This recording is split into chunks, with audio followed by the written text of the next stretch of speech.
اعوذ باللہ من الشیطان الرجیم بسم اللہ الرحمن الرحیم الحمد للہ رب العالمین الصلاة والسلام علی اشرف الانبیاء والمرسلین سیدنا و نبینا ابی القاسم محمد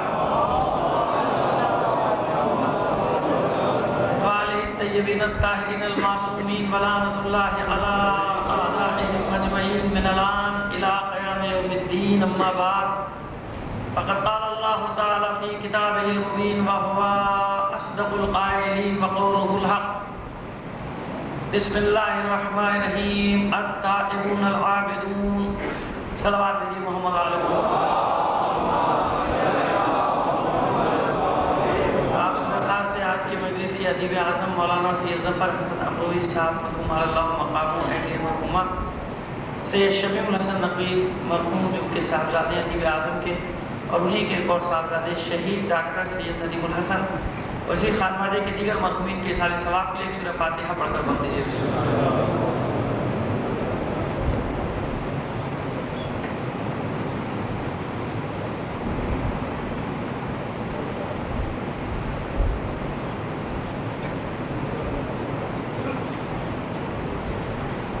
صلوات دیجیے محمد علیہ محمد.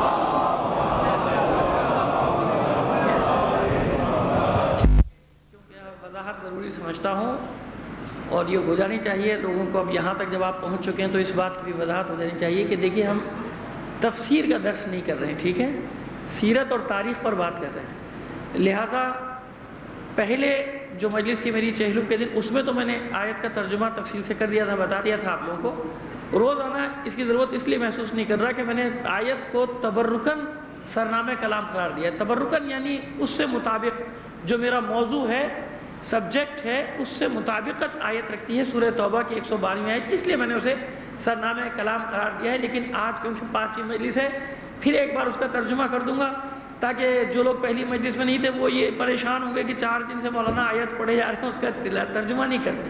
تو پہلے اس میں کر دیا تھا میں نے ترجمہ, تو میں نے عرض کر دیا کہ تفسیر نہیں کر رہا ہوں, میں سیرت اور تاریخ بیان کر رہا ہوں. تو ہوتا اکثر یہی ہے کہ تبرکن اور تبرعن مضمون سے مطابق آیت کو سرنامہ کلام قرار دیا جاتا ہے, اس کے سائے میں پھر مضمون کو آگے بڑھایا جاتا ہے. تو کبھی یہ غلط فہمی نہ ہو کہ ایک آیت کی تفسیر میں 10 مجلسیں پڑھ رہا ہوں. عموماً لوگ یہی سمجھتے ہیں کہ بھئی ایک آیت جو مولانا نے 10 مجلسیں پڑھ دی. میں اس لیے صاف آپ کو بتا رہا ہوں جو میں تبرکن تلاوت کر رہا ہوں مضمون میرا سیرت اور تاریخ ہے, تفسیر نہیں ہے. صلوات بھیجیے محمد علیہ محمد. اور یہ اس لیے میں نے ضروری سمجھا کہ ایک بار اور تفصیل سے آپ کو آیت کا ترجمہ بتا دوں کہ التائبون العابدون, اور یہ لوگ جو ہر وقت توبہ کرنے والے ہیں اور عبادت گزار ہیں, والحامدون السائحون, اور اللہ کی حمد کرنے والے ہیں, ہر حالت میں اللہ کی حمد کرنے والے, والسائحون, اور اللہ ہی کے راستے میں ہمیشہ سفر کرتے ہیں, اللہ کے لیے سفر کرتے ہیں. اس کے بعد الراکعون الساجدون, اور تم ہمیشہ انہیں رکوع کی حالت میں دیکھو گے, سجود کی حالت میں دیکھو گے, یا رکوع کرنے والی یا سجود کرنے والے. دیکھیے یہ ساری صفات ایک جگہ جمع نہیں ہوتی.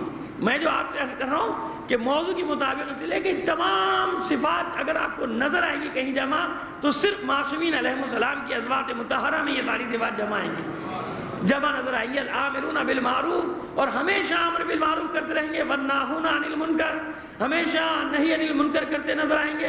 وبشر المؤمنین, اے رسول مومنین کو جنت کی بشارت دے دیجئے.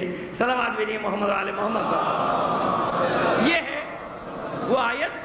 کیا میں نے 5ویں دن پھر ضروری سمجھا کہ ایک بار اس کا ترجمہ کر دوں, اب مزید 4 دن ترجمہ نہ کروں, پڑھتا ہوا چلا جاؤں, تو اس کی وجہ بھی میں نے بتا دی کہ تبرکن میں نے اس کی تلاوت کی ہے کہ مومنین بھی شامل ہو جائیں اور امیر المومنین بھی شامل ہو جائے ذہن میں. صلوات بھیجیے بلند آواز سے. اور ایک گزارش یہ کہ تھوڑا سا آگے بڑھائیں گے. جوان حضرات خاص طور پہ, بزرگوں کو زحمت ہوتی ہے آگے بڑھنے میں, تو جوان انہی کے لیے مجلس پڑھتا ہوں, بچوں کے لیے, جوانوں کے لیے, بزرگ تو مجھ سے زیادہ جانتے ہیں. تو گزارش ہے کہ تھوڑا سا آگے تشریف لے آئیے تاکہ بعد میں آنے والے جو ہیں انہیں پریشانی نہ ہو, وہ آپ پر سے پھلانگتے ہوئے نہ آئیں. اور 3 سوال, 2 تو میری تقریر سے متعلق ہیں, ایک اگرچہ کہ تقریر سے متعلق نہیں کیونکہ مختصر ہے, اس کا بھی جواب دے دیں گے. ایک سوال اس لیے ضروری ہے جواب دینا کہ وہ نیٹ سے آیا ہے, اور ظاہر ہے کہ سب جگہ لوگ بیٹھے ہیں. مجھے خوشی اس بات کی کہ وہ سنتے ہیں, سوال بھی کرتے ہیں. تو وہ سوال اعتراض کی, سوال کم اعتراض زیادہ ہے.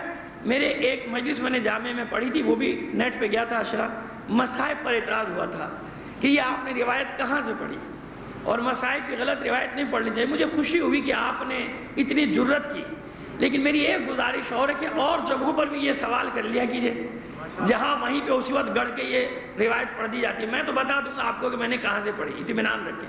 آپ نے کتابوں کا نام پوچھا ہے تو یقیناً آپ نے ساری کتابیں پڑھی ہوں گی، میں نے سب نہیں پڑھی، لیکن جن کتابوں سے میں مصائب پڑھتا ہوں اور جن معتبر مستند علماء کے مصائب کو نقل کرتا ہوں ان کے نام میں ابھی لیے دیتا ہوں بھائی۔ ان کے علاوہ آپ مجھے اور کتابیں بھیج دیں گے یا نام بتا دیں گے تو میں ڈھونڈ کے اور بھی پڑھ لوں گا۔ مجھے یقین ہے کہ جب آپ نے اعتراض کیا ہے تو یقیناً آپ نے مصائب کی ساری کتابیں پڑھ کے اعتراض کیا ہوگا کہ آپ کو اگر کہیں نہیں ملا تو آپ نے اعتراض کیا۔ اعتراض کرنے کے لیے بھی پڑھنا ضروری ہوتا ہے نا، تو مجھے یقین ہے۔ لیکن پھر دیکھ لیجئے گا، میں کتابوں کے نام لے رہا ہوں آپ کے سامنے: منہاج الدموع، نفس المحموم، مہیج الاحزان، ریاض القدس، الدمعۃ الثاقبہ۔ یہ تو مشہور کتابیں ہیں، یعنی جن سے تمام معتبر علماء مصائب پڑھتے ہیں، یہ تو وہ کتابیں ہیں۔ اور ان میں سے 3 کا اردو ترجمہ ہوا ہے، 2 کا بھی منہاج الدموع کا اور مہیج الاحزان کا ترجمہ اردو میں نہیں ہوا، وہ عربی اور فارسی میں موجود ہے، یقیناً وہ بھی آپ کی نظر سے گزر چکی ہوں گی۔ اور جو مستند اور معتبر علماء ہیں اس میں سید العلماء علامہ نقل صاحب قبلہ اعلی اللہ مقامہ، ظاہر ہے کہ مجتہد، جامع الشرائط ہے، کبھی غلط روایت مصائب میں نہیں پڑھے گا تو میں حوالہ دیکھے کبھی پڑھتا ہوں، اگر ان کا کوئی مصائب کا ٹکڑا نقل کرتا ہوں۔ خود میرے نانا عمدۃ العلماء سرکار سید قلب حسین صاحب قبلہ اعلی اللہ مقامہ، المعروف کبن صاحب، میں عادی نہیں ہوں تعارف کرانے کے، لیکن اب آپ نے کیونکہ نیٹ پہ سوال کیا ہے تو ریکارڈ میں بات رہنی چاہیے نا، تاکہ میں بھی پورا جواب دے دوں، تاکہ آپ کے پاس بھی سند رہ جائے کہ مولانا نے یہ جواب دیا تھا، میں گزرنا نہیں چاہتا سرسری۔ اور اس کے علاوہ سید محمد دہلوی صاحب، اور جو اگر آپ کو ممکن ہے، بعض لوگ کہتے ہیں کہ صاحب یہ تو بر صغیر کے علماء ہیں، مثلاً یہ بھی آج کل ایک ہو گیا نا فیشن کی، صاحب اپنے علماء کو کیونکہ پڑھا نہیں لہٰذا ان کو جانتے بھی نہیں، ان کی کتابیں بھی نہیں پڑھی۔ اور جو آج کل کے مولوی ہیں معذرت کے ساتھ مجھ جیسے، انہوں نے کوئی کام نہیں کیا، ان کو دیکھ کے سمجھتے ہیں کہ شاید پرانوں نے بھی کوئی کام نہیں کیا ہوگا۔ نہیں، ایسا نہیں ہے، پرانوں کا خزانہ ہے علم کا۔ جب آپ پڑھیں گے تو آپ کو پتہ چلے گا کہ اس بر صغیر میں ہمارے علماء نے کتنے اور کیسے کیسے علمی قلعے فتح کیے ہیں، علمی خیبر فتح کیے ہیں۔ لیکن پھر بھی اگر آپ کو شک ہے ان کی قابلیت پر تو آیت اللہ مظاہری کے درس میں نے شرکت کی، اور میں کبھی کبھی ان کا نام لے کے نقل کرتا ہوں، جو بالمشافہ مصائب میں نے ان سے سنے ہیں، آیت اللہ مظاہری سے یا آغا فلسفی سے، ان کے مصائب کے ٹکڑے۔ اور اس کے علاوہ بھی میں آپ کو بتا دوں کہ اگر کبھی اپنی طرف سے کوئی جملہ کہنا چاہتا ہوں تو آپ تمام مجالس پھر دوبارہ سن لیجئے گا کہ ایک شرط ساتھ میں لگاتا ہوں کہ بعید نہیں کہ ایسا ہوا ہو جو علماء نے بتایا ہے کہ ایسے پڑھا جائے، کہ اگر کوئی جملہ میں مصائب کا کہنا چاہ رہا ہوں تو یہ کہہ کے کہ ایسا ہوا ہوگا یا بعید نہیں کہ ایسا ہو، یہی علماء نے مصائب پڑھنے کا میرے بھائی طریقہ بتایا ہے۔ میں نے آپ کے سامنے پوری وضاحت سے بات کو پیش کر دیا، اور اب اس کے بعد آپ کو بتاؤں کہ کیا پڑھنا چاہیے اور کیا نہیں۔ آپ نے تو یہ کہا نا کہ یہ کہاں ہے، میں یہ بھی بتا دوں کہ بہت ساری چیزیں کتابوں میں ہیں لیکن پڑھنے کا حکم نہیں ہے۔ کتابوں میں ہونے کے باوجود نہیں پڑھنا۔ کیوں نہیں پڑھنا؟ کچھ ایسی روایات ہیں جو واقعات ممکن ہوئے ہوں، لیکن کیونکہ اہانت کا پہلو نکلتا ہے معصومین کی، لہذا اجازت نہیں کہ جو کچھ لکھا ہوا ہے وہ سب پڑھا بھی جائے۔ اس سے زیادہ وضاحت نہیں کر سکتا تھا میرے بھائی۔ اب اس کے علاوہ کوئی کتابیں آپ کے نظر میں ہوں مصائب کی تو مجھے بتا دیجیے گا، میں انہیں بھی دیکھ لوں گا۔ صلوات بھیج دیجیے محمد آل محمد پر۔ تو یہ میں نے تفصیل سے اس لیے جواب دے دیا کہ ورنہ میں یہ بھی کہہ کے گزر سکتا تھا، جیسے لوگ کہہ کے گزر جاتے ہیں کہ آپ نے کون کون سی کتابیں پڑھی ہیں پہلے آپ بتائیے تو میں جواب دوں آپ کو، لیکن میں نے اسی لیے تفصیل بتا دی بھائی کہ میرے پاس یہ کتابیں ہیں، اور میں سفر میں بھی ان میں سے کچھ کتابیں مصائب کے ساتھ لے کے چلتا ہوں، بہت احتیاط کرتا ہوں، کیونکہ مسئلہ نہ آپ کو خوش کرنے کا ہے، مسئلہ نہ آپ کو زبردستی رلانے کا ہے، مسئلہ اپنے امام کی بارگاہ میں جواب دینے کا بھی ہے۔ اور ایک بات میں نے کل عرض کی تھی، پھر تکرار کر دوں کہ مصائب کربلا میں جھوٹ بوٹ گڑنے کی کوئی ضرورت پڑتی ہی نہیں۔ یہ مصیبت ایسی ہے کہ اگر دل ہے تو آنکھ سے آنسو بھی ٹپکے گا۔ اور پھر عرض کر رہا ہوں کہ مجلس کا ما حصل گریہ ہوتا ہے، اگر حسین پر گریہ نہ ہو تو حسین کی معرفت حاصل ہو ہی نہیں سکتی، یہ یاد رکھیے گا آپ۔ صلوات بھیجیے محمد اور آل محمد۔ ایک چھوٹا سا سوال اور جو غیر مربوط ہے، اس کے بعد پھر وہ سوال جو ہمارے موضوع سے متعلق ہے، مجھے خوشی ہوئی۔ اور میرے بھائی، آپ اگر میری بات سن رہے ہیں تو آپ نے سن لیا ہوگا، نہ میں نے آپ کی بات کا برا مانا ہے، نہ آپ میری بات کا برا مانیے گا۔ سوال کرنا آپ کا حق ہے، اور ساری دنیا میں میرا یہ جواب گیا ہوگا۔ پوری اجازت دیتا ہوں، جو سوال آپ کو کرنا ہے کیجیے گا، اور یہ بھی میں ہمت رکھتا ہوں کہ جہاں میری غلطی ہوگی میں فوراً تسلیم کروں گا، کیونکہ جس انسان میں اپنی غلطی تسلیم کرنے کی ہمت نہ ہو، اس کو حق نہیں کہ وہ دوسرے کی غلطی پر اس کو ٹوکے۔ لہٰذا جہاں ہوگا کوئی بات نہیں، میں نے کبھی سلونی کا دعویٰ کیا ہی نہیں، میں کب دعویٰ کر رہا ہوں؟ میں کوئی معصوم تھوڑی ہوں، ہم سب غیر معصوم ہیں۔ بڑے بڑے علماء سے اشتباہات ہوئے نہیں ہوئے، لیکن یہ کہ کیونکہ خلوص سے علم حاصل کیا ہے، معصوم تو نہیں ہے۔ لہٰذا اللہ ان کی ان سہون جو غلطیاں ہوتی ہیں مدن نہیں، علماء سو کی بات نہیں کر رہا، علماء حق سے بھی اگر کوئی سہون بات ہو جائے تو اللہ کا وعدہ ہے کہ میں درگزر کروں گا، کیونکہ اس نے خلوص کے ساتھ یہ مسئلہ پیش کیا تھا۔ غلط ہو گیا تو کوئی بات نہیں، معصوم تھوڑی ہے۔ اسی لیے مراجع کا، اب دیکھیں یہ بات بھی مکمل کر دوں، اسی لیے مراجع کے کچھ 2% مسائل میں، جو 2% سب میں نہیں، جو اختلاف نظر آتا ہے نا، وہ یہی وجہ ہے کیونکہ معصوم نہیں ہے۔ یہی اس بات کا ثبوت ہے کہ کائنات میں صرف معصوم ہے جو یہ دعویٰ کر سکتا ہے کہ جو پوچھنا ہے مجھ سے پوچھ لو، اور کسی کو یہ حق حاصل نہیں۔ صلوات بھیج دیجیے محمد علیہ۔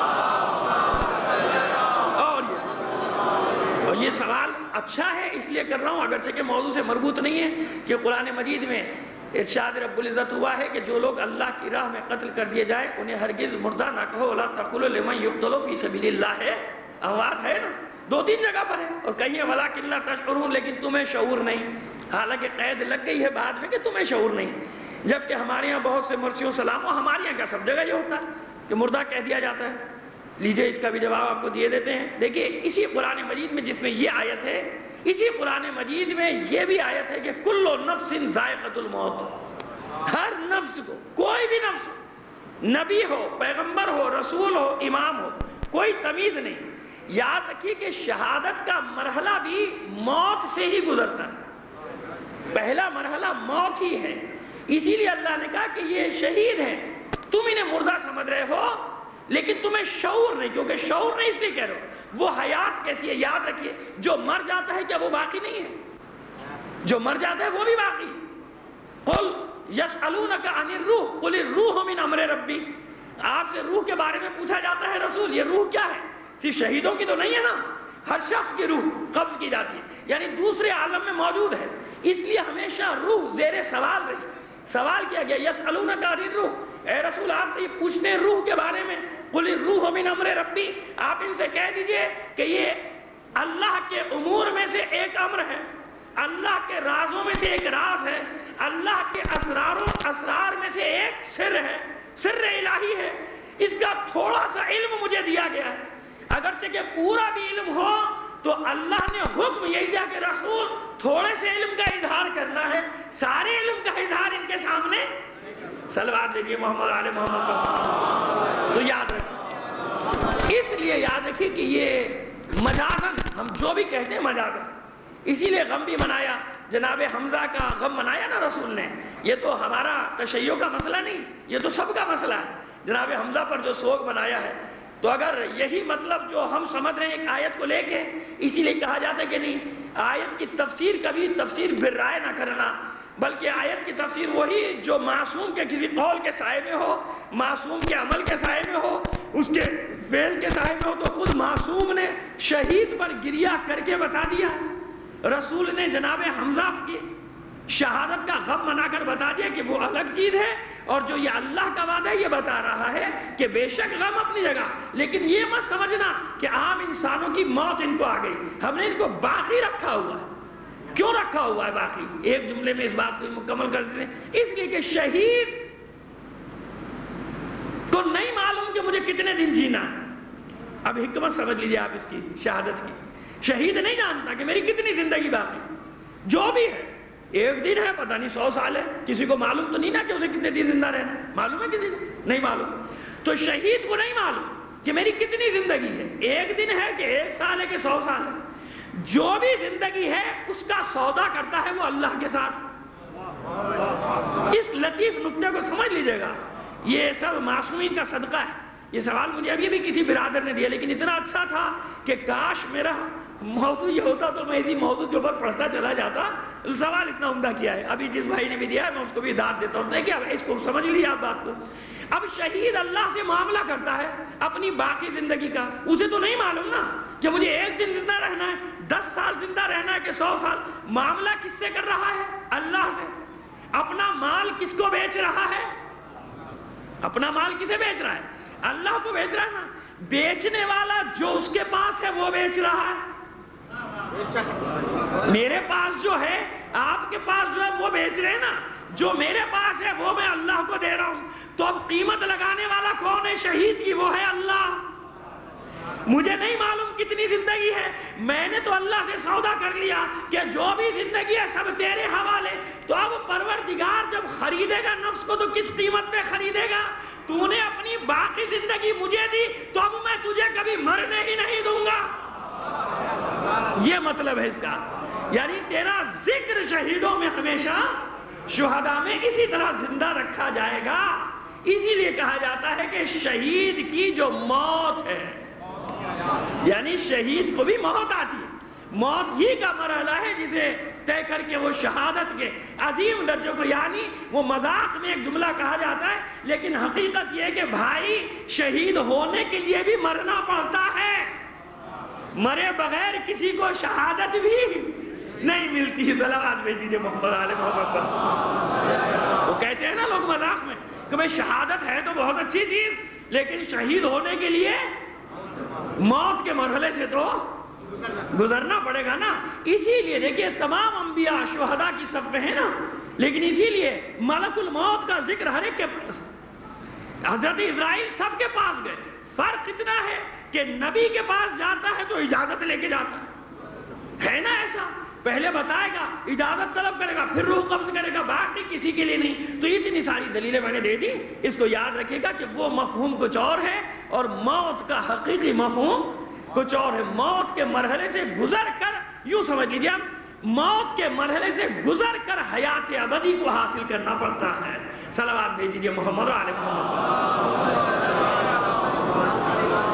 ایک بار اور ذرا بلند آواز سے صلوات بھیج دیجیے. اور اب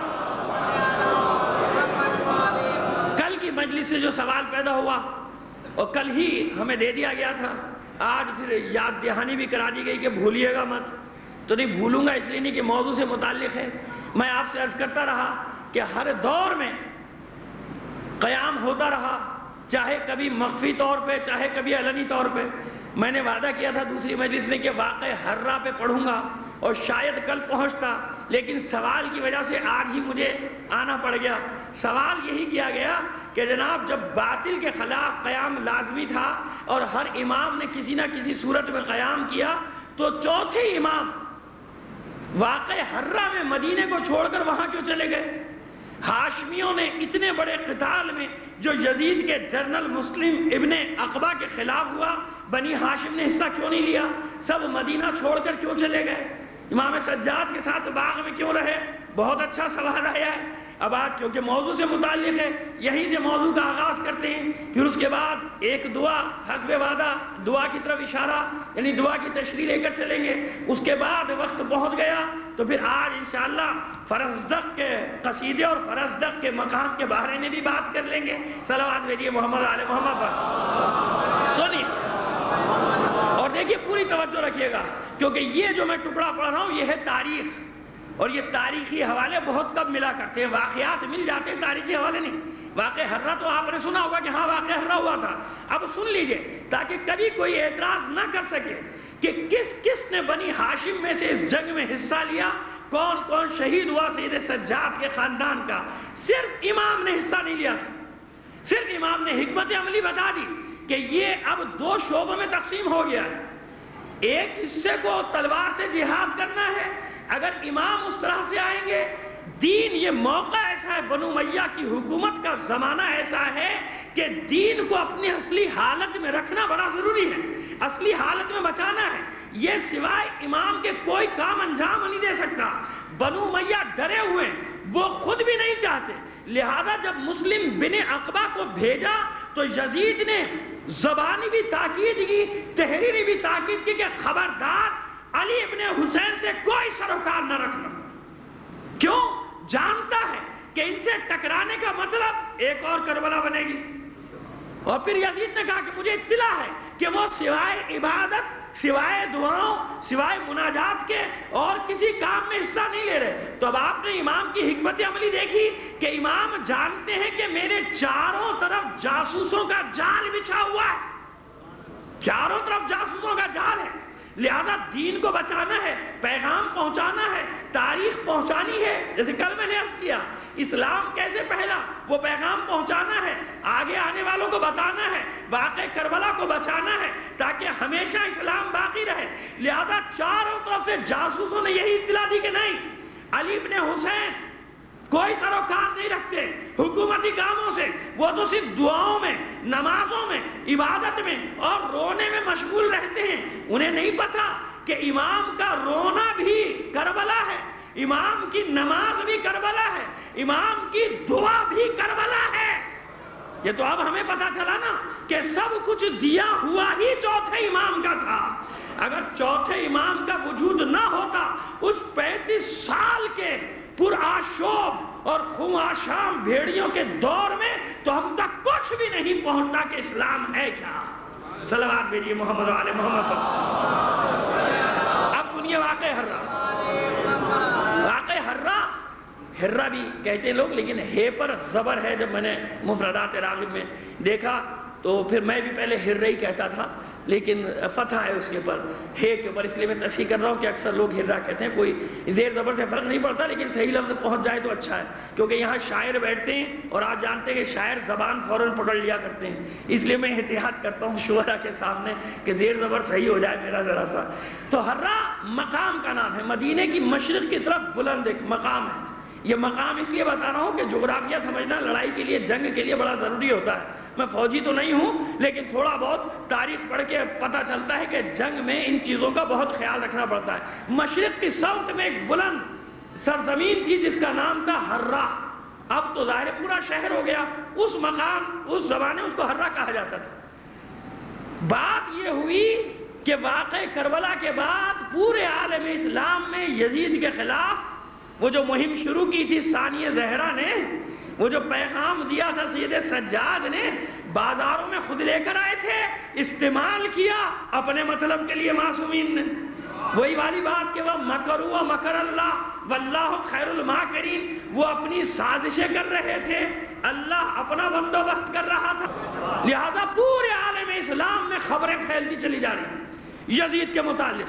عبداللہ ابن حنظلہ، عبداللہ ابن متی، معقل ابن سنان، یہ تین بڑے بڑے نام تابعین کے، مدینے کے۔ عبداللہ ابن حنظلہ، حنظلہ غسیل الملائکہ کا بیٹا، جنگ احد کا وہ شہید کہ جس کی لاش کو ملائکہ نے غسل دیا اور رسول نے اسے غسیل الملائکہ قرار دیا تھا، اس کا بیٹا عبداللہ ابن حنظلہ غسیل الملائکہ، عبداللہ ابن متی، معقل ابن سنان، ان کی سربراہی میں ایک وفد گیا کہ خبر لے کر آئے کیا واقعی یہ فاسق و فاجر ہے کہ نہیں۔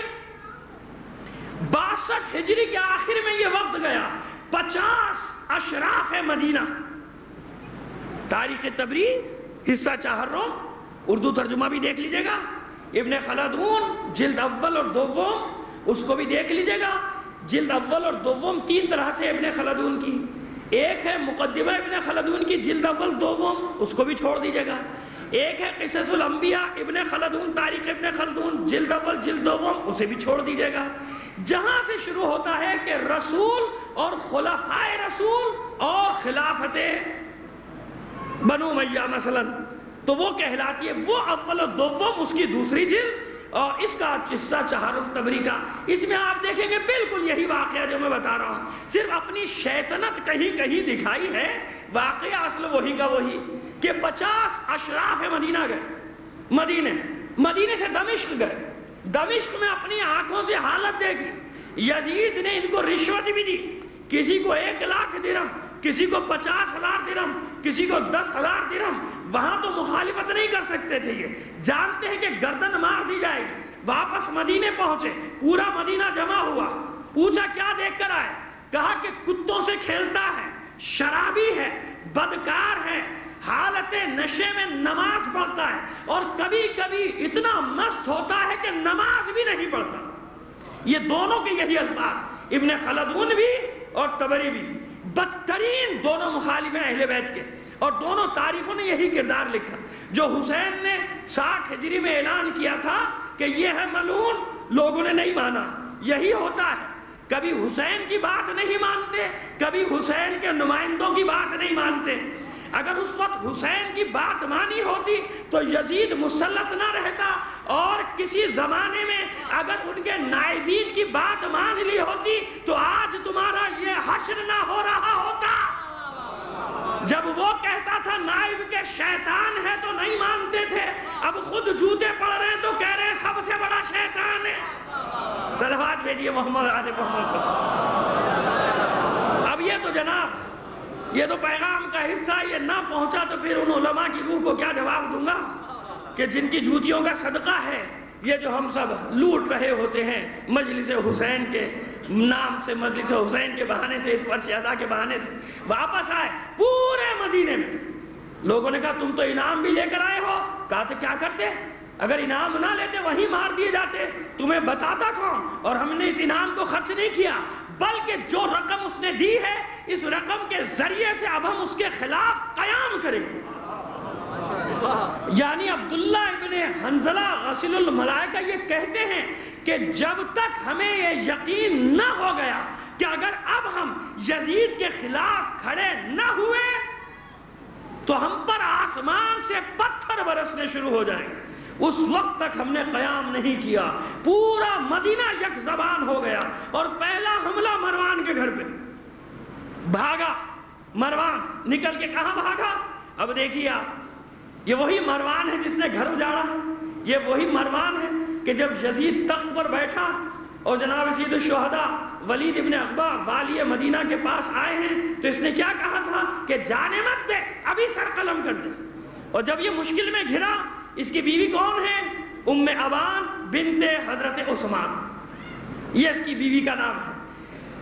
400 بنو امیہ کے اور آل مروان کے مرد عورتیں دوڑے ہیں جناب سید سجاد کے پاس کہ فرزند رسول ہمیں پناہ دیجیے۔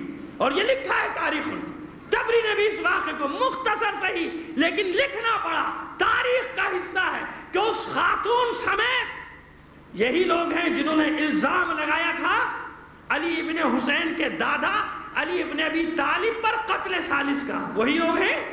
لیکن جب مدینے والے ان کے خلاف جمع ہوئے تو سید سجاد نے، مدینے کا گھر چھوٹا ہے، مدینے کے باہر پورا باغ کیونکہ امان ہے، مدینے والے جانتے ہیں سید سجاد کا مقام، تو آل ابو سفیان آل مروان کی 400 عورتوں اور مردوں اور بچوں نے زین العابدین کے گھر میں پناہ لی۔ امام نے دروازے کھول دیے، تم نے ہماری عورتوں، بچوں، بہنوں، ماؤں کو قیدی بنایا تھا۔ کتنا بہترین وقت تھا سید سجاد کے لیے انتقام لینے کا، لیکن علی کا بیٹا ہے نا، اور ہے بھی علی، لہذا ایسا انتقام لے رہا ہے کہ کتنا ہی کردار کو مشق کرو گے تمہارے مورخ لکھیں گے کہ میں نے اپنے گھر کے دروازے کھولے کب؟ جب یہ مظلوم بن کر آئے، مظلوم بن کر یعنی کمزور بن کر آئے۔ اور میرے دادا کا قول یہی ہے کہ جب دشمن کمزور ہو تو اس وقت اس پہ حملہ مت کرنا، جب کمزور ہو کر تمہارے سامنے آئے تو اسے معاف کر دینا۔ صلوات بھیجیے محمد علی محمد۔ اور وہ خواتین کہتی ہیں، ابو سفیان کے گھر کی خواتین کہتی ہیں کہ مہینوں ہم علی ابن حسین کے گھر میں مہمان رہے، اور قسم کھا کر کہتی ہیں کہ اتنے محفوظ اور اتنے امان سے ہم اپنے بیٹوں اور بھائیوں کے گھر میں نہیں رہ سکتے تھے جتنے محفوظ اور با امان ہم سید سجاد کے گھر میں تھے۔ یہ ہے پس منظر ان کے بھاگنے کا، سمجھ گیا؟ سب نے پناہ لی کیونکہ جانتے ہیں کہ سید سجاد کے گھر پہ مدینے والے حملہ نہیں کریں گے۔ پہلے یزید نے دھمکی بھیجی، مدینے والے قیام کی حالت میں کہا نہیں ہو سکتا، ہم نے تجھے معزول کر دیا، اب تو خلیفہ نہیں ہے۔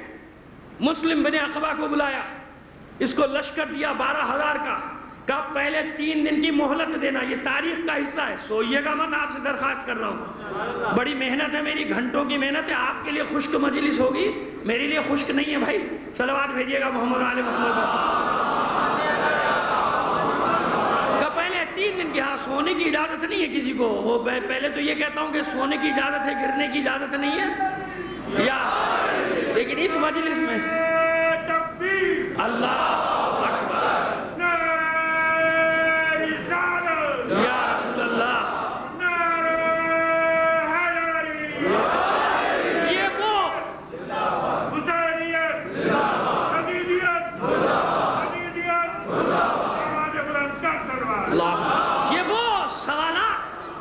جو سوالات آپ سے کیے جاتے ہیں ان کے جوابات دے رہا ہوں۔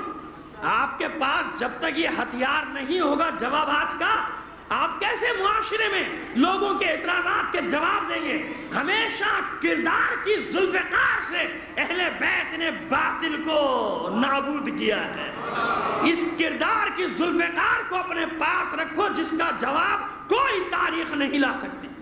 کہا 3 دن کی مہلت دینا انہیں، بیعت کر لیں، اور اگر یہ لڑنے پر آمادہ ہو تو ان کو تاراج کر دینا، کوئی رحم نہ کھانا، جب قبضہ کر لو تو 3 دن تک قتل عام کرنا، یہ حکم جا رہا ہے، کسی کا لحاظ نہ کرنا، 3 دن تک قتل عام کرنا اور غلامی پر بیعت لینا، یعنی یزید کی غلامی پر بیعت لینا، اسلام پر نہیں، غلامی پر بیعت لینا۔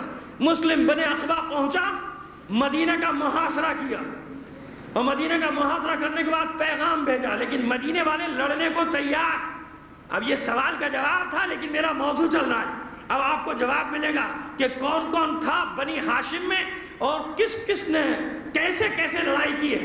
پورا مدینہ جمع ہو گیا، اور یہ میں اپنی تاریخوں سے نہیں پڑھ رہا ہوں، میں آپ کو بتا رہا ہوں کہ یہ سارا میں پڑھ رہا ہوں طبری اور ابن خلدون سے، کیونکہ یہی ہوتا ہے کہ صاحب آپ تو اپنی کتابوں سے پڑھے جا رہے ہیں، نہیں یہ کتابیں ہیں جن کے حوالے، اور ابن کثیر نے بھی یہ لکھا ہے، ساری تاریخوں میں یہ، کسی نے مختصر، کسی نے ذرا تفصیل کے ساتھ، جیسا جس کا حجم ہے کتاب کا اس نے اسی حساب سے لکھا۔ مدینے والوں نے بیعت سے انکار کر دیا، 3 دن کے بعد کہا کہ آخری مہلت دیتا ہوں، کیا چاہتے ہو، بیعت کرو گے یا لڑو گے؟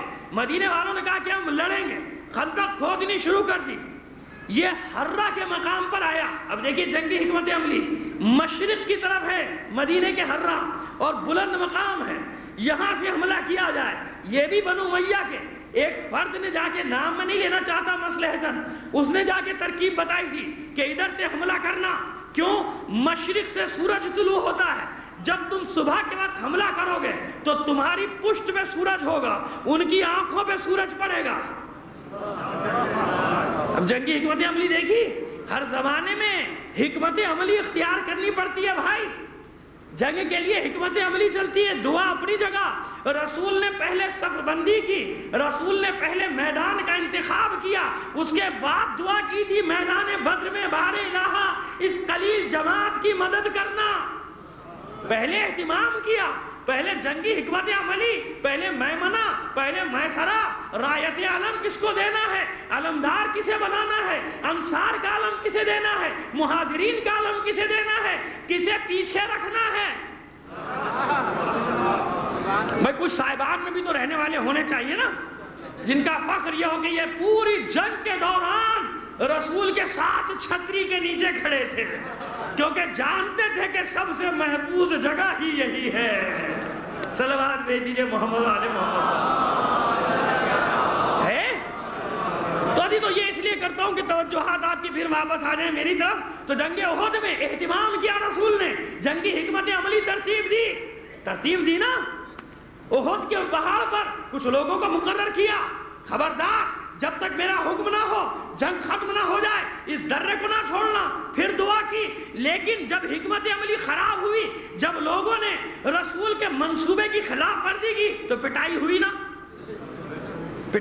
نا، بھاگے، پھر چھتری بھی کام میں نہیں آئی، صاحبان بھی کام میں نہیں آیا، کیوں؟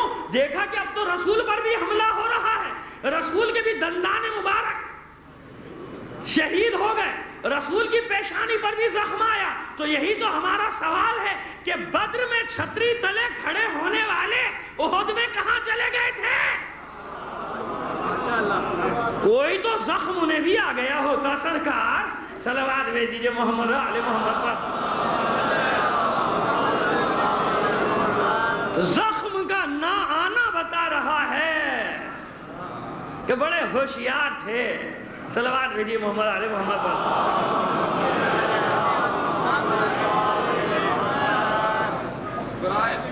محمد والے محمد بلند صلوات. جنگ شروع ہوئی.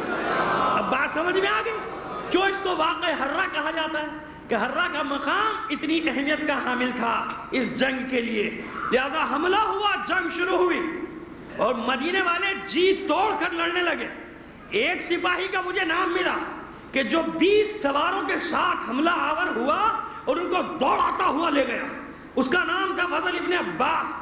جب اس نے ان سینکڑوں کو دوڑایا قتل کرتے ہوئے تو فضل ابن عباس نے عبداللہ ابن حنظلہ جو سردار ہے, سپہ سالار ہے, اس سے کہا کہ چاہتا ہے کہ شامیوں کو زیادہ سے زیادہ ہزیمت پہنچاؤں, نقصان پہنچاؤں, تو تمام پیادوں کو میری کمان میں دے دے. عبداللہ ابن حنظلہ نے دیکھا فضل ابن عباس کو اور حکم دیا کہ جتنے بھی پیادے ہیں سب اس فضل ابن عباس کی علمداری میں آ جاؤ. فضل ابن عباس کون؟ اعتراض کرنے والوں کو بھی جواب دے دیجئے, سوال کرنے والوں کو بھی جواب دے دیجئے. فضل ابن عباس ابن ربیہ ابن حارث ابن عبد المطلب. یہ ہے شجرہ. جب میں نے نکالا شجرہ کے فضل ابن عباس, جو اس کو پرچم دیا گیا, جسے علمدار بنایا گیا, اور حالت یہ تھی کہ جسے برچھی مارتا تھا عبد المطلب کا یہ پوتا, ساتھ میں کہتا تھا خذھا منی انا ابن عبد المطلب, لے میری طرف سے یہ تحفہ, میں عبد المطلب کا بیٹا ہوں.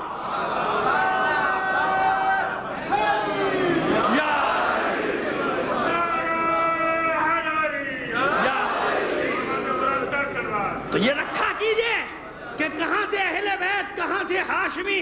سب سے زیادہ جس نے مقابلہ کیا, جو حملہ کرتا ہوا, تاریخیں کہتی ہیں کہ مسلم بن عقبہ کے سر پر پہنچ گیا پیادوں کے ساتھ فضل ابن عباس, اور یہ کہہ کر چلا تھا عبداللہ ابن حنظلہ سے کہ اب میں واپس نہیں آؤں گا میدان سے, یا مسلم بن عقبہ کو مار کے آؤں گا, یا تو میری شہادت کی خبر سنے گا. صلوات بھیجیے محمد علی محمد پر. یہ ہے ہاشمی فضل ابن عباس ابن ربیہ ابن حارث. حارث کون؟ جن کا سب سے بڑا بیٹا پہلا شہید ابو عبیدہ ابن حارث, جنگ بدر کا جنگ کا پہلا شہید ہے نا. ویسے تو جناب یاسر ہیں, جناب سمیہ ہیں, ان کی بات نہیں کر رہا. میدان جنگ کا بدر کا پہلا شہید کون؟ رسول کا چچا زاد بھائی عبد المطلب کا پوتا, عبد المطلب کے سب سے بڑے بیٹے حارث کا سب سے بڑا بیٹا ابو عبیدہ, ابو عبیدہ کا چھوٹا بھائی ربیہ, ربیہ کا بیٹا عباس, عباس کا بیٹا فضل, جو مدینے میں ان شامیوں کے خلاف پرچم بردار. اور صرف فضل ابن عباس نہیں, جناب حارث کا ایک بیٹا ابو عبیدہ جو بدر میں شہید ہوا, دوسرا بیٹا ربیہ جس کے بیٹے یہ فضل ابن عباس یعنی پوتے, تیسرا بیٹا نوفل, اور نوفل کا بیٹا عبداللہ. پوری واقع حرہ میں جو شجاعت کے جوہر ہیں وہ ان دو چچا بھتیجوں کے ہیں, فضل ابن عباس ابن ربیہ ابن حارث ابن عبد المطلب, اور ان کا چچا عبداللہ ابن نوفل ابن حارث ابن عبد المطلب. یعنی حق و باطل کا کوئی معرکہ ایسا نہ تھا جہاں ہاشمیوں کا وجود نہ ہو. صرف امام گیا ہے, ہاشمی نہیں گئے. ہاشمی جانتے ہیں کہ ہمارا کام کیا ہے اور امام کا کام کیا ہے. صلوات بھیج دیجئے محمد آل محمد پر. تو اب نہیں کہنا کہ واقع حرہ میں ہاشمی کیوں نہیں تھے. عبد المطلب کی اولاد, عبد المطلب ہاشم کا بیٹا ہے, یہ تو وضاحت کرنے کی ضرورت نہیں نا کہ ہاشمی ہے. لہذا پہنچا اور ان کے علمدار کو مسلم بن عقبہ سمجھ کے قتل کر ڈالا. یہ سمجھے کہ میں نے قتلت الطاغیۃ القوم, اور یہ نعرہ بھی لگایا طاغیت القوم کہ میں نے اس قوم جفاکار ان طاغوتیوں کے سردار کو قتل کر دیا. سمجھے کہ میں نے مسلم بن عقبہ کو قتل کر دیا. لیکن مسلم بن عقبہ دور سے چلایا کہ یہ رومی غلام ہے، اپنے لوگوں کو سنبھالنے کے لیے کہ بھاگ نہ جائیں، اس کے دھوکے میں مت آنا، میں زندہ ہوں. پھر اس کی طرف دوڑے فضل ابن عباس سواروں کے ساتھ، لیکن برچھی برداروں نے روک لیا. مسلم بن عقبہ نے حکم دیا کہ کسی بھی طرح اس کو روکو، کیونکہ جانتا ہے یہ عبد المطلب کا بیٹا ہے. آپ دیکھیے فخر کیسا ہے، جب کوئی اپنی شجاعت کا ذکر کرتا تھا، چاہے وہ رسول ہو چاہے رسول کے بعد کا معنی ہو، کہتا یہی تھا انا بن عبد المطلب، یعنی سب کو یاد دلاتا تھا اس عبد المطلب کا بیٹا ہوں جو ہاتھیوں کے لشکر کے مقابلے میں اکیلا کھڑا ہو گیا تھا.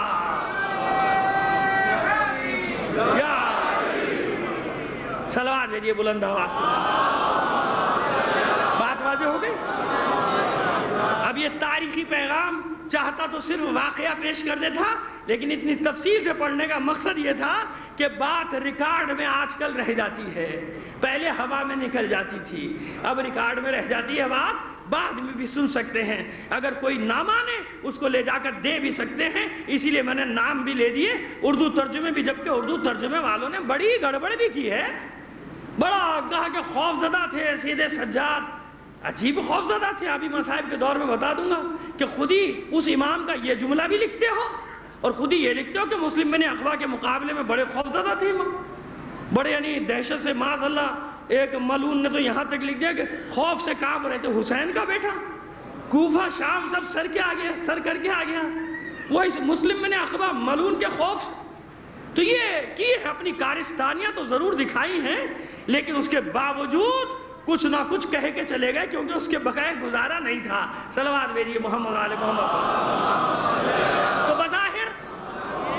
بظاہر یہ سوال کا جواب تھا جو مجھ سے کیا گیا تھا، واقعہ حرہ.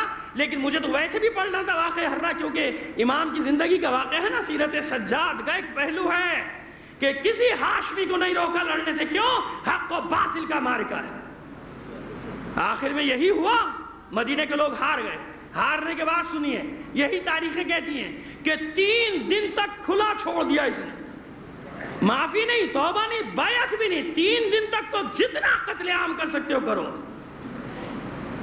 زبان رک گئی کہتے کہتے، کچھ نے تو کہہ دیا کہ 307 صحابہ رسول قتل ہوئے، اور ابن خلدون جیسے منافقوں نے کہا کہ 307 اشراف مدینہ کا بھی قتل کر دیا. اشراف مدینہ کی تم نے تعریف نہیں کی کہ کون تھے اشراف مدینہ؟ اصحاب رسول.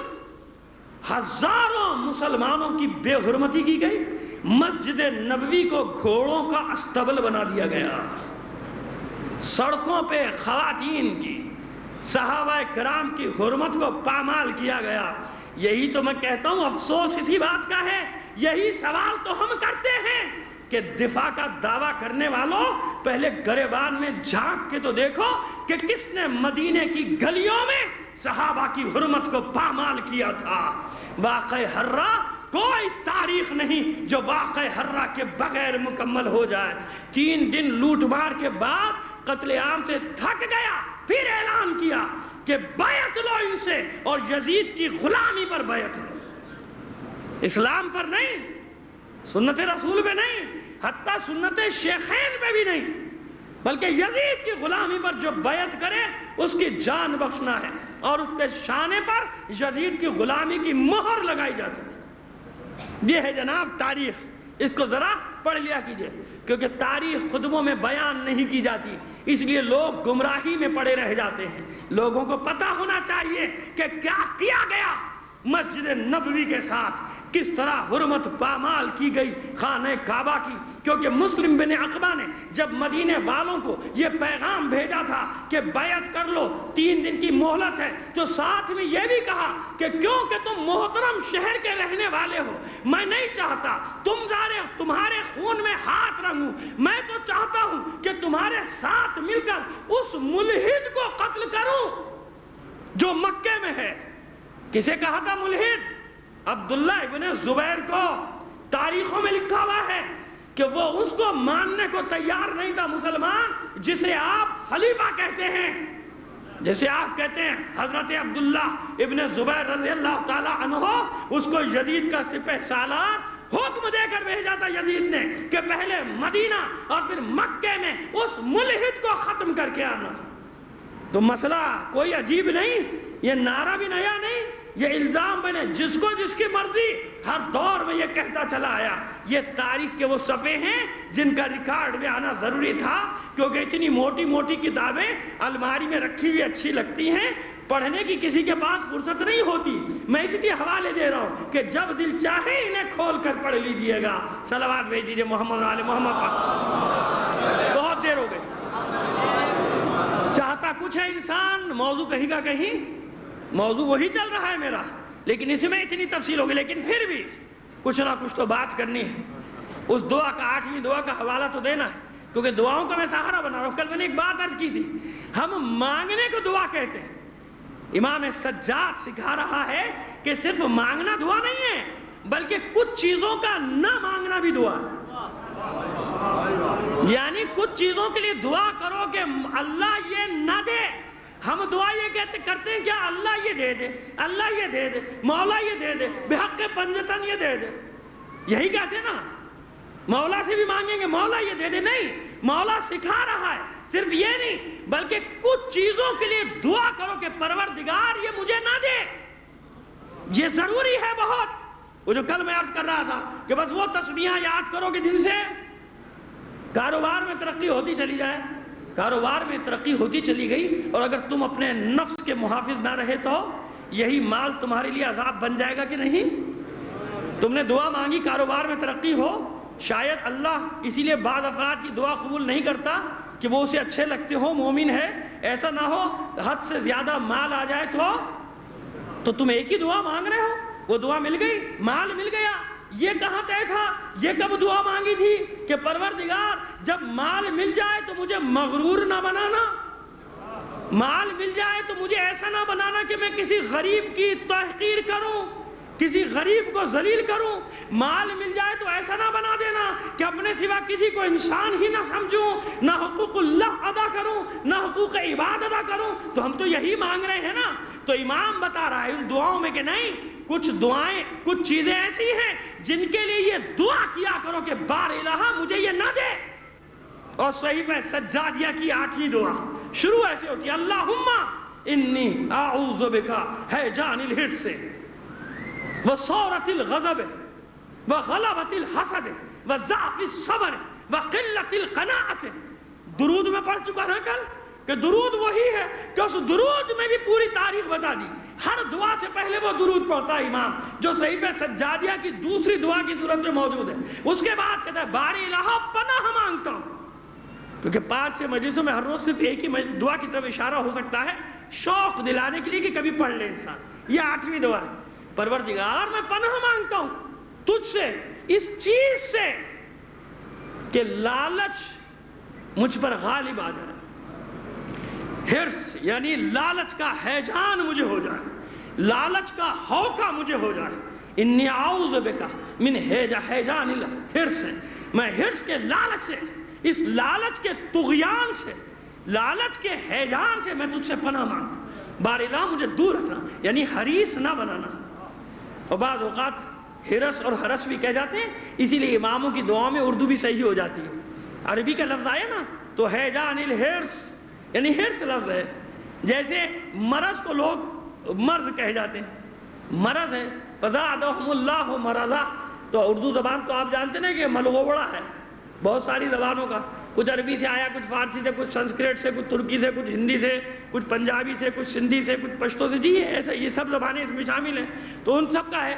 تو ہر زبان کی اصل، ہر لفظ کی اصل کو دیکھا جاتا ہے کہ اس کی اصل کیا ہے۔ تو حرص عموماً پڑھا دیا جاتا ہے لفظ حرص، اور ظاہر ہے کہ امام تو کبھی زیر زبر کی غلطی امام سے تو نہیں ہو سکتی نا، وہ امام الکلام ہے اور اس کا کلام کلام الامام ہوا کرتا ہے۔ صلوات بھیج دیجئے محمد علی محمد پر۔ ہیجان الحرص، اس ہیجان سے مجھے محفوظ رکھنا پروردگار، اور کبھی غضب کے ہاتھوں میں مغلوب نہ ہو جاؤں، ایسا نہ ہو کہ میرا غضب مجھ پر حاوی ہو جائے. غضب کی شدت سے مجھے بچانا. یعنی ان چیزوں کی دعا کرنی، یہ دعا ہے. اس دعا میں مانگا کچھ نہیں. کیا مانگ رہا ہے امام؟ یہ چیزیں نہ دینا. پروردگار غضب کی شدت مجھے نہ ہو، کبھی غصہ اتنا نہ ہو کہ اس کی شدت مجھ پر غالب آ جائے. اے بار الہ مجھے حسد کے غلبے سے محفوظ رکھنا. انی اعوذ بک من الحسد من غلبۃ الحسد. حسد کے غلبے سے. حسد کیسی چیز ہے؟ حسد عزیزو ایک بات یاد رکھنا کہ حسد کا 90% حصہ ہی علم میں ہے. جاہل کس سے حسد کرے گا بیچارہ؟ جاہل کو کیا حسد کرے گا؟ یعنی 9 حصے 10 حصے جو حسد کے ہیں، 9 حصے علم کے ساتھ. جتنا علم بڑھتا چلا جاتا ہے حسد بھی. اسی لیے اہل علم کہہ رہا ہوں، علماء نہیں کہہ رہا. اہل علم میں شاعر، ادیب، مصنف، عالم، خطیب، ذاکر، جہاں بھی علم ہے حسد ضرور ہوگی، چاہے کسی بھی شکل میں نکلے. حاسد یہ نہیں کہے گا کہ مجھے اس سے حسد ہے، اس کو اتنی عزت کیوں مل رہی ہے. وہ تو کوئی نہ کوئی الزام لگائے گا، بہتان لگائے گا، کوئی جھوٹی باتیں منسوب کرے گا. کیونکہ حسد کا خاصہ یہی ہے. پڑھ چکا جامع میں، بتا چکا کہ حسد یہ ہے کہ حاسد میں خود وہ صفت نہیں ہوتی، چاہتا ہے کہ دوسرے سے چھین لے. رشک یہ ہوتا ہے کہ انسان جب دوسرے میں کوئی خوبی دیکھتا ہے تو تمنا کرتا ہے کہ پروردگار یہ خوبی مجھے بھی دے دے. تو رشک سے منع نہیں کیا گیا، حسد سے منع کیا گیا ہے. صلوات بھیجیے محمد آل محمد. تو بظاہر مفرد کا صیغہ ہے. امام اپنے لیے کہہ رہا ہے انی اعوذ بک، کیونکہ سننے والے سینکڑوں جمع ہے نا. امام دعا کی صورت میں تعلیم دے رہا ہے، اپنے لیے نہیں، سب کو سمجھا رہا ہے کہ دعا ایسے مانگا کرو. انی اعوذ بک، میں پناہ مانگتا ہوں ضعف الصبر.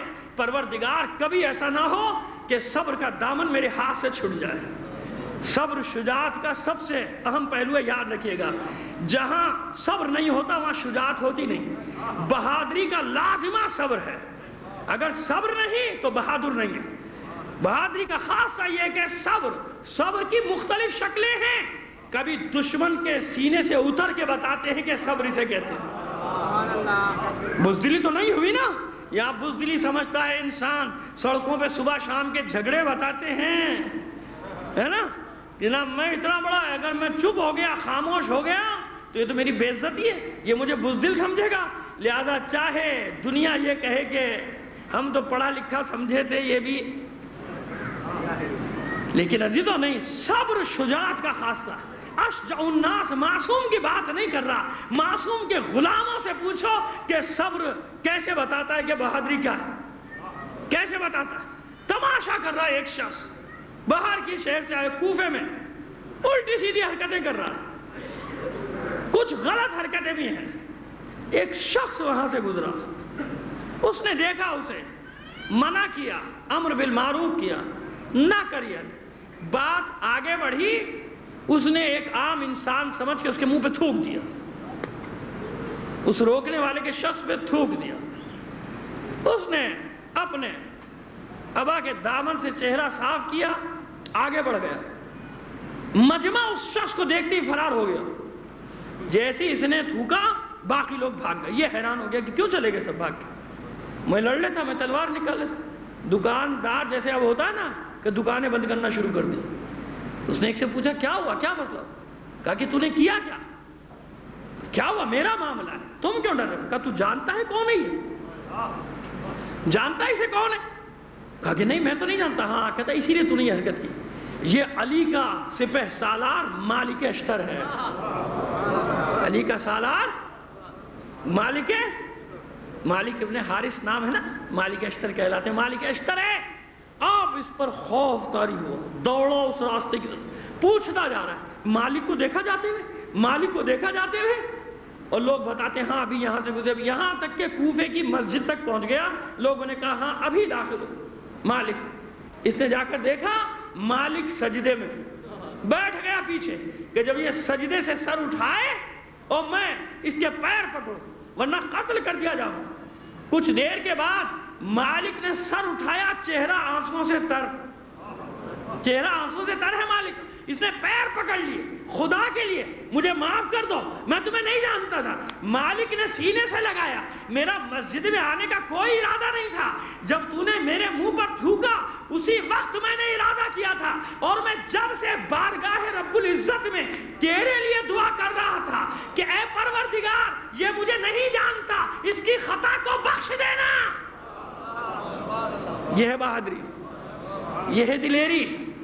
اس لیے رسول کی بھی حدیث ہے، اسی لیے مولا کائنات کا بھی قول ہے اشجع الناس من غلب ہواہ، بہادر ترین فرد وہ ہے جو اپنی ہوائے نفسانی پر غالب آ جائے، اپنی خواہشات نفسانی کو کنٹرول کر دے۔ پروردگار مجھے صبر کی کمزوری سے بچا لے، اور پروردگار مجھے قناعت تھوڑے پر، ایسا نہ ہو کہ تھوڑے پر قناعت کرنا چھوڑ دوں، مجھے قناعت دے دے، ایسا نہ ہو کہ میں قناعت کرنا چھوڑ دوں۔ پروردگار مجھے باطل کی حمایت سے بچا لے، پروردگار مجھے ظالم کی حمایت سے بچا لے، پروردگار مجھے غریبوں کی تحقیر کرنے سے بچا لے، پروردگار مجھے اپنی عبادت پر فخر کرنے سے بچا لے۔ عبادت پر فخر نہ کرنا، پروردگار مجھے بچا لے اس بات سے کہ میں اپنی اطاعت کو عظیم جانوں اور اپنے گناہ کو حقیر جانوں۔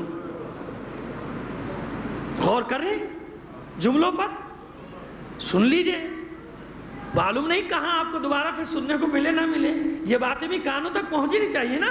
سید الساجدین کی پروردگار مجھے بچا اس بات سے کہ میں اپنی عبادت کو عظیم جانوں اور گناہ کو چھوٹا جانوں۔ ہوتا ہے نا انسان، میں کیوں، اور سب یہ میں نہیں، تمام علماء خطباء، میں تو طالب علموں جو دعا کرتے ہیں، کیوں کرتے ہیں کہ بار الہا اس قلیل عبادت کو قبول فرما لے۔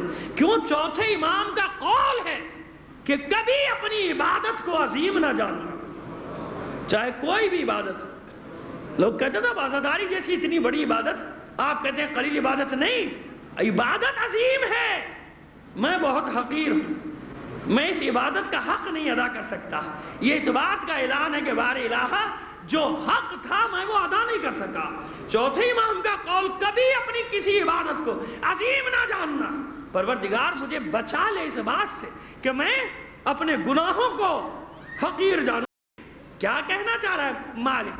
جناب سید سجاد کیا ارشاد فرمانا چاہ رہے ہیں؟ یہ فرمانا چاہ رہے ہیں ہم سے کہ یہ نہ سمجھنا کہ کوئی گناہ چھوٹا ہوتا ہے، کوئی گناہ کبیرہ صغیرہ کا فرق نہیں ہوتا، ہر وہ گناہ جسے تم گناہ صغیرہ سمجھتے ہو وہی گناہ کبیرہ ہوتا ہے۔ صلوات بھیجیے محمد و آل محمد پر۔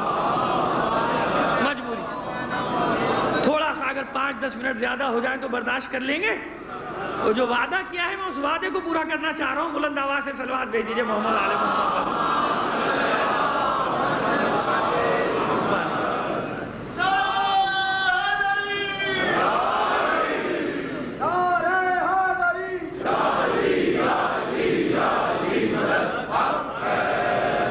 ایک بار اور صلوات بھیج دیجیے محمد و آل محمد پر۔ بار الہا مجھے بچا اس بات سے کہ میں کسی کو فریب دوں، کسی کو دھوکہ دوں۔ امام یہ کر سکتا ہے، پوری دعا امام کی لا کے پڑھ لیجیے، سیب سجادی کی 8ویں دعا، آپ حیران رہ جائیں گے۔ امام کہہ رہا ہے، اپنے لیے تھوڑی کہہ رہا ہے، ہمیں سمجھا رہا ہے، ہمیں بتا۔ صلوات بھیج دیجیے محمد و آل محمد۔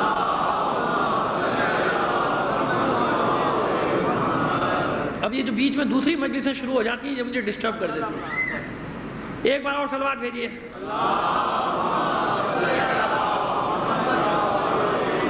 سرکار ذہن ادھر کا ادھر ہو جاتا ہے، کنسنٹریشن جو ہے نا وہ ختم ہو جاتا ہے آدمی کا تقریر کا۔ ان لوگوں کو کیونکہ سب پتا ہے، انہیں تو مجلس سننے کی ضرورت ہوتی نہیں، انہیں تو سب پتا ہوتا ہے۔ بھائی مجھے نہیں معلوم، میں اپنے لیے پڑھ رہا ہوں، میرے ہی خیال کر لیا کرو۔ صلوات بھیجیے ایک بار اور محمد و آل محمد۔ ایک بار اور صلوات بھیجیے۔ امام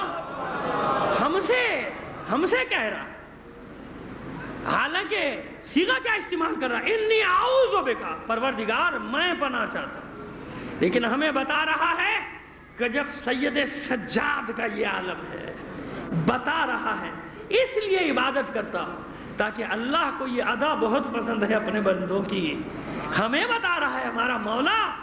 اب مولا کو کوئی ضرورت نہیں، لیکن وہ مجلس میری یاد رکھیے گا کہ جس کا جتنا مقام بلند ہوتا ہے اتنا ہی اس کا سر اللہ کی بارگاہ میں جھکتا چلا جاتا ہے. میں پناہ مانگتا ہوں پروردگار اس بات سے کہ میں کسی کو فریب دوں، کسی کو دھوکہ دوں، کسی کا مال غصب کروں. کتنی عام وبا ہے ہمارے معاشرے میں. یہ ہے نا عام وبا. بہت معذرت کے ساتھ مومین کو تنبیہ کرنا بھی تو فرض ہے نا. تھوڑا سا اتنا آسان سمجھ لیا. کسی کا مال ہڑپ کر جانا، کسی یتیم کی میراث، کسی رشتہ دار کی زمین، کسی رشتہ دار کا اور کچھ میراث میں حصہ، کسی دوست کا قرضہ، کاروبار میں گھپلا، اس میں بے ایمانی، اور پھر رونا. تو بھئی رونا تو رہے گا. اب چاہے کروڑ پتی بنو چاہے ارب پتی بنو، کہیں کچھ کرو گے تو صلہ تو کہیں نکلنا ہے، کسی نہ کسی شکل میں تو آئے گا نا سامنے. تو امام یہ کہہ رہا ہے پناہ مانگتا ہوں پروردگار تیری اس بات سے کہ کسی کو دھوکہ دوں. مومنوں کبھی نہیں، کبھی نہیں. مومن کی صفت ہی نہیں کسی کو دھوکہ دینا. خود نقصان اٹھا لے گا لیکن اپنے کسی بھائی کو دھوکہ نہیں دے گا. اپنے بھائی کو کیا، کسی کو بھی دھوکہ نہیں دے گا. کوئی بھی مسلمان بھائی ہو، ہندو ہو، عیسائی ہو، یہودی ہو، یہی تو کریکٹر ہے، یہی کریکٹر ہے نا. لیکن عزیزو بالکل برعکس ہو گیا، بالکل برعکس ہو گیا. اور شاید ڈاکٹر کلبے سعدی صاحب نے یہ واقعہ نقل کیا تھا، اس لیے انہی کے نام سے نقل کرنا چاہ رہا ہوں کہ یہ نہ سمجھیں کہ میرے ساتھ کوئی واقعہ پیش آیا پیش کر رہا ہوں. نہیں، انہوں نے اس واقعے کو نقل کیا تھا کہ انگلینڈ کسی انگریز کسی مسلمان کے ساتھ مالی دھوکہ کیا. اب تو وہاں بھی بیماری عام ہو گئی، لیکن پہلے بیماری تھوڑا سا کم تھی، یورپینز میں کم تھی، اب وہاں بھی بہت ہو گئی. اب وہ بڑی بڑی بیمانی کرتے ہیں، چھوٹی چھوٹی نہیں. ملکوں کے ساتھ بیمانی کرتے ہیں. کہتے ہیں افراد کے ساتھ بیمانی کرنے کا کیا فائدہ، لوگوں کو دھوکہ دینے کا کیا فائدہ. پوری پوری قوموں کے ساتھ بیمانی کرو تو مزہ آئے گا. لیکن ابھی ہمارے لوگوں کی یہ بات سمجھ میں نہیں آئی، آ بھی نہیں رہی. جب آئے گی پانی جب سر سے گزر جائے گا اس وقت ان کو سمجھ میں آئے گا کہ بیمانی کسے کہتے ہیں. لہذا دھوکہ کیا. یہ مسلمان بیچارہ تنگ ہو گیا، لٹ گیا. آخر کو جیسے ہمارے پاس یہاں لوگ آتے ہیں، وہ بھی چرچ چلا گیا ان کے پادری کے پاس کہ بھئی یہ کیا.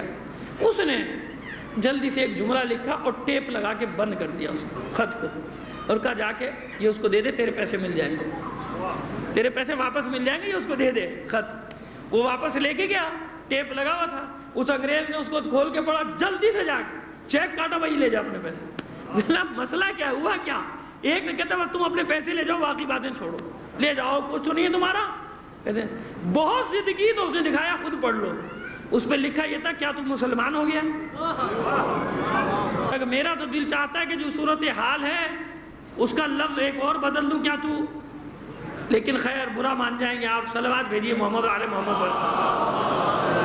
تو عزیزو نہیں، امام کہتا ہے پناہ مانگتا ہوں پروردگار کسی کو دھوکہ نہ دو. یاد رکھو اللہ نے مکاتبے کا حکم دیا ہے نا، کتابت کا، یاد دہانی کے لیے. کیوں؟ مر بھی جاتا ہے نا انسان، تو اولاد کے پاس کوئی لکھی ہوئی تحریر تو ہونا بہت اچھی بات ہے. لکھنا اسی لیے کہا کہ مکاتبہ کرو. کوئی مر جائے، کوئی بات رہ جائے، کچھ ہو جائے، دیوانہ ہو جائے، مجنون ہو جائے، تو ہر چیز لکھی ہوئی موجود ہو. لیکن پھر بھی تمہیں بتا دوں کہ زبان کیا چیز ہے. زبان کا اعتبار نہ کھونا کبھی اپنے. مولا متقیان علی ابن ابی طالب علیہ السلام کا قول ہے، قول ہے، یہ قول ہے کہ ہر انسان اپنی زبان کے نیچے چھپا ہوا ہے. زبان ہے جو انسان کا اعتبار قائم کرتی ہے پورے جہان میں، اس کو معتبر بناتی ہے اس کی زبان. تو اس کے انسان اپنی زبان کے اعتبار کو کھو دے. اور اس کی قیمت کیا ہے سنو. اب اس کی قیمت چوتھے امام کی سیرت سے چلیں گے اور ادھر ادھر نہیں جائیں گے. امام زین العابدین علیہ السلام کی ازواج میں صلوات بھیجیے. ایک زن خارجی آ گئی یا مل گئی دشمنان اہل بیت کے ساتھ، تب اس میں تعجب نہ کیجئے گا. ہر گھر میں آپ کو ایک نہ ایک ایسی اس زمانے میں ملے گی نا. جہاں تک چلے جائیں گے تو اس میں تعجب. امام حسن کی ازواج میں بھی جانتے ہیں، زیادہ ابن اشعث اور کہیں نہ جائیں، میں یہیں تک رکھنا چاہ رہا ہوں. پوری دنیا میں گفتگو جاتی ہے نیٹ پر، کسی کی دل آزاری مقصود تھوڑی. جناب امام حسن کی ازواج میں تھی نا زیادہ بنت اشعث جس نے زہر دیا امام کو، تو لہذا اس میں تعجب کی کوئی بات نہیں. امام نے اسے طلاق دے دی، الگ کر دیا.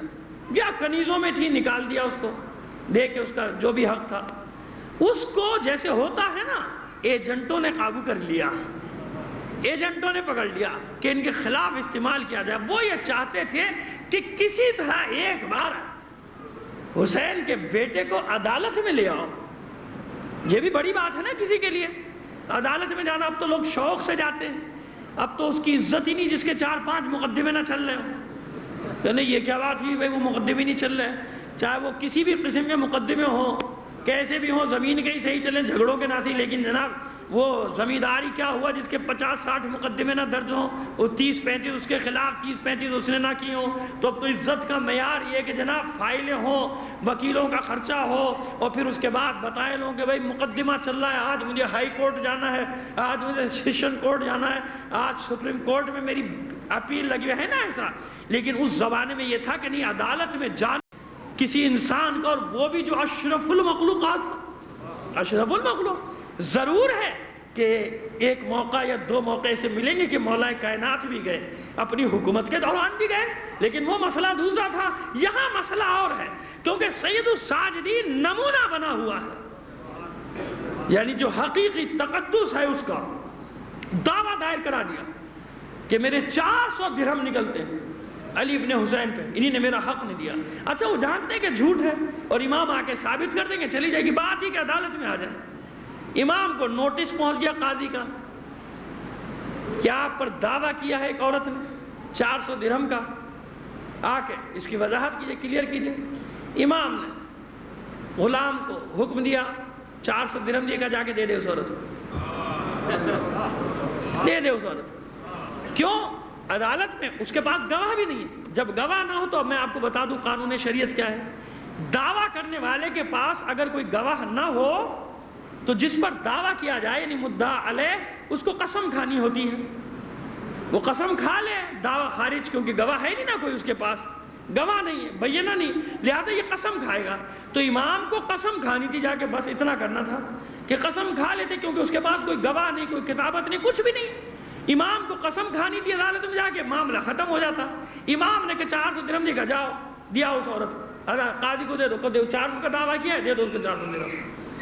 5 امام فرماتے کہ میں نے بابا سے کہا, بابا اب وہ جانتے ہیں آپ کہ وہ جھوٹ بول رہی, اس کا دعویٰ غلط ہے, پھر کیوں اسے دیتے ہیں. اب دیکھیے امام جواب کرے, کب مجھے شرم آتی ہے کہ میں 400 درہم کے لیے اللہ کی قسم کھاؤں. 400 درہم, مجھے اس بات سے شرم آئی کہ میں عدالت میں جا کے 400 درہم کے لیے اللہ کی قسم کھاؤں. اللہ اس سے کہیں بڑا ہے کہ اس کے لیے 400 درہم کی قسم کھائی جائے. صلوات بھیج دیجئے محمد آل محمد. تو بس اب زحمتیں آپ کی تمام کرنا چاہ رہا ہوں کہ عزیزو, بس یہ امام نے بتایا کہ کبھی کبھی اپنا حق چھوڑ دو, کوئی بات نہیں, اللہ کے لیے چھوڑ دو. جب تم اللہ کے لیے حق چھوڑو گے, اللہ تمہیں اس سے کئی گنا زیادہ دے دے گا. کسی کے بچوں کا خیال کر کے چھوڑ دو, کسی کے خاندان کا خیال کر کے چھوڑ دو, اور اگر تم پر زیادتی ہوئی ہے تو اللہ پہ رکھ کے چھوڑ دو. پروردگار تو جانتا ہے کہ میرے ساتھ زیادتی ہو رہی, لیکن چھوڑ.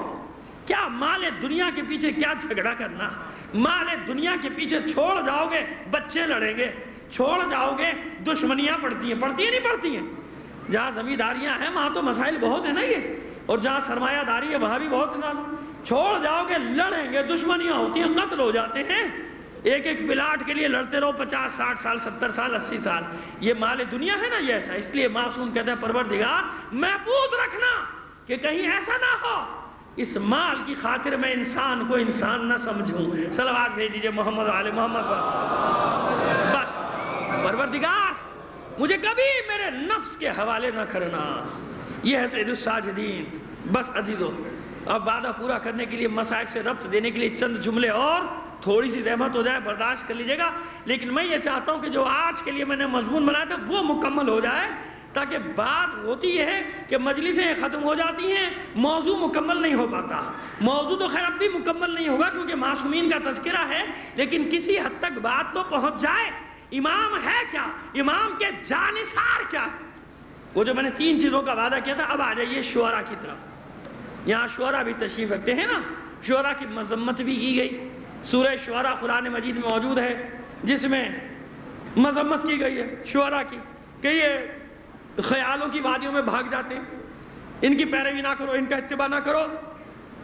یہ خیالات میں پتہ نہیں کہاں سے کہاں باطل کی طرف چلے جاتے ہیں، لیکن ان میں بھی اللہ کی شرط ہے، الا الذین آمنوا منکم، ان میں سے وہ جو مومنین ہیں، شعراء میں بھی مومنین کا نہیں، ان کے لیے منع نہیں کیا گیا، کیوں؟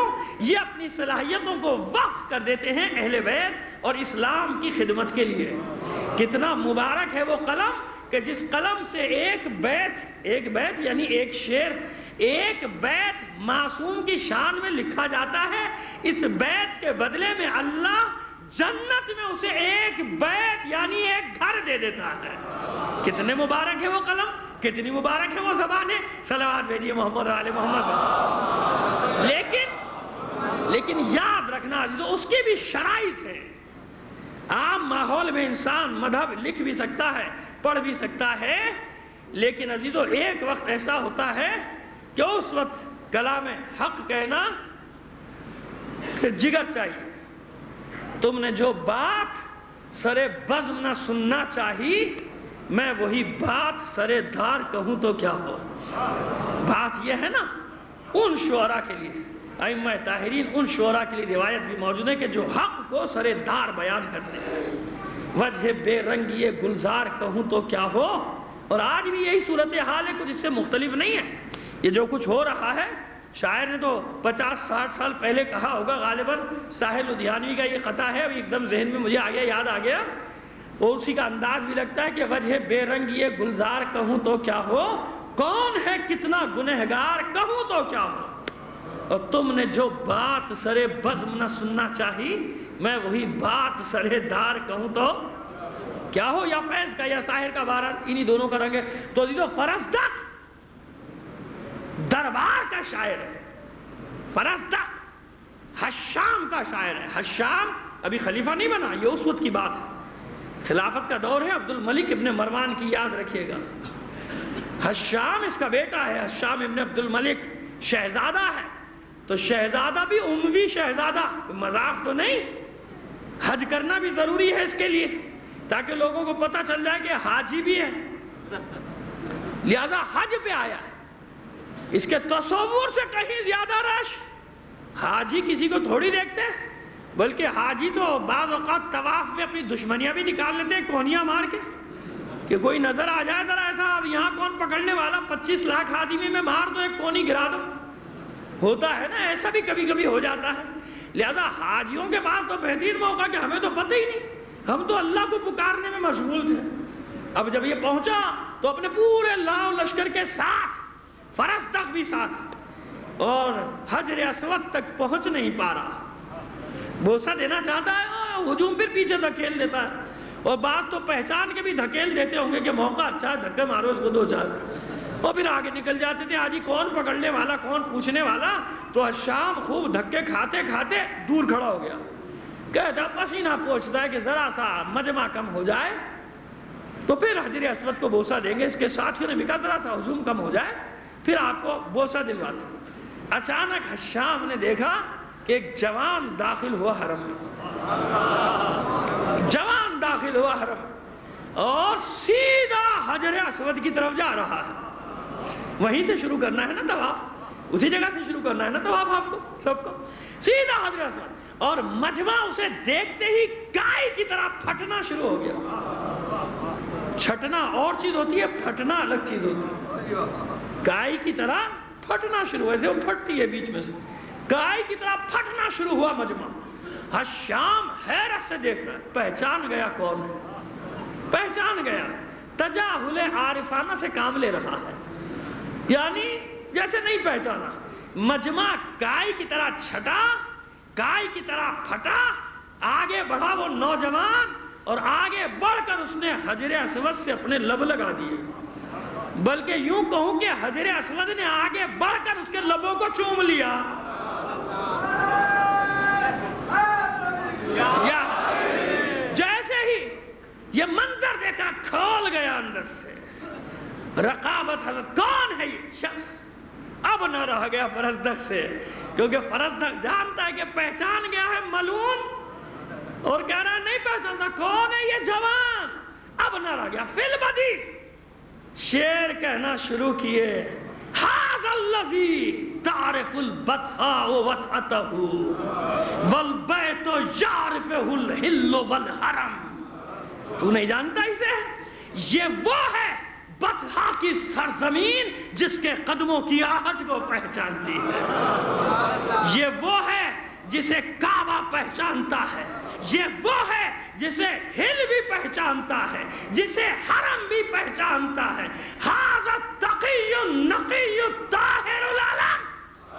یہ وہ ہے جو پاک بھی ہے, پاکیزہ بھی ہے, طاہر بھی ہے, مطہر بھی ہے, اور اس کی یہی صفات مشہور ہے. انہی صفات کے ساتھ یہ پہچانا جاتا ہے ھذا ابن خیر عباد اللہ کلہم. جتنے بھی اللہ کی مخلوق ہے ان میں یہ سب سے بہترین فرد کا بیٹا ہے. ھذا الذی احمد المختار والدہ وصلی علیہ الہی ما جرى القلم. یہ وہ ہے جس کا باپ احمد مختار ہے. یہ وہ ہے جس کا والد احمد مختار ہے. یہ وہ ہے کہ میرا رب اس پر صلوات بھیجتا رہے گا جب تک کائنات کی گردش جاری ہے.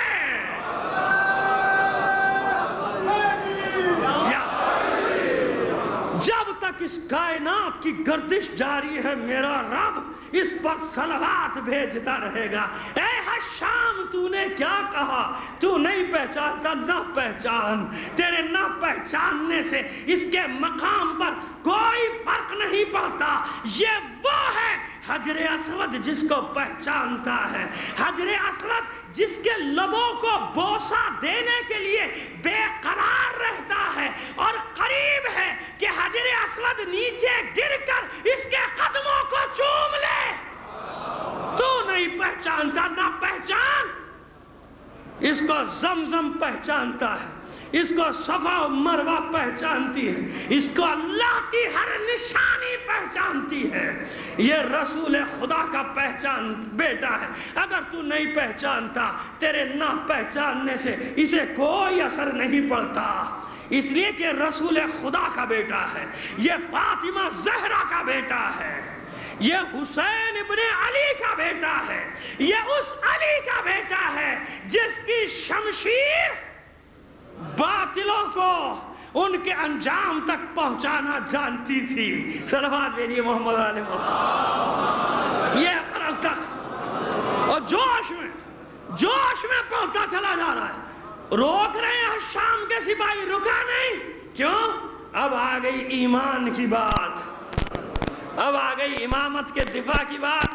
اب سمجھ میں آئی کہ گناہ کب دھلتے ہیں؟ جب ایسا کردار تو ہو. اس کے دربار سے وابستہ تھا لیکن نجات کیسے لی, بخشش کیسے لی؟ اس وقت جب کسی کی جرت نہیں امامت کا دفاع کر رہا. تاریخ میں محفوظ ہو گیا فرزدق کا کلام, زنجیروں سے جکڑ کر پھینک دیا گیا زندان. بعد میں فیصلہ کروں گا, ابھی تو قید میں ڈالو. امام کو لوگوں نے بتایا مولا آپ کا چاہنے والا قربان ہوئے آپ پہ. قصیدہ سنایا, مولا خوش ہوئے, مسکرائے, بشارت دی, اس کی نجات ہو گئی, یہ بخش دیا گیا. دفاع کیا ہے نا, اس موقع پہ دفاع کیا ہے.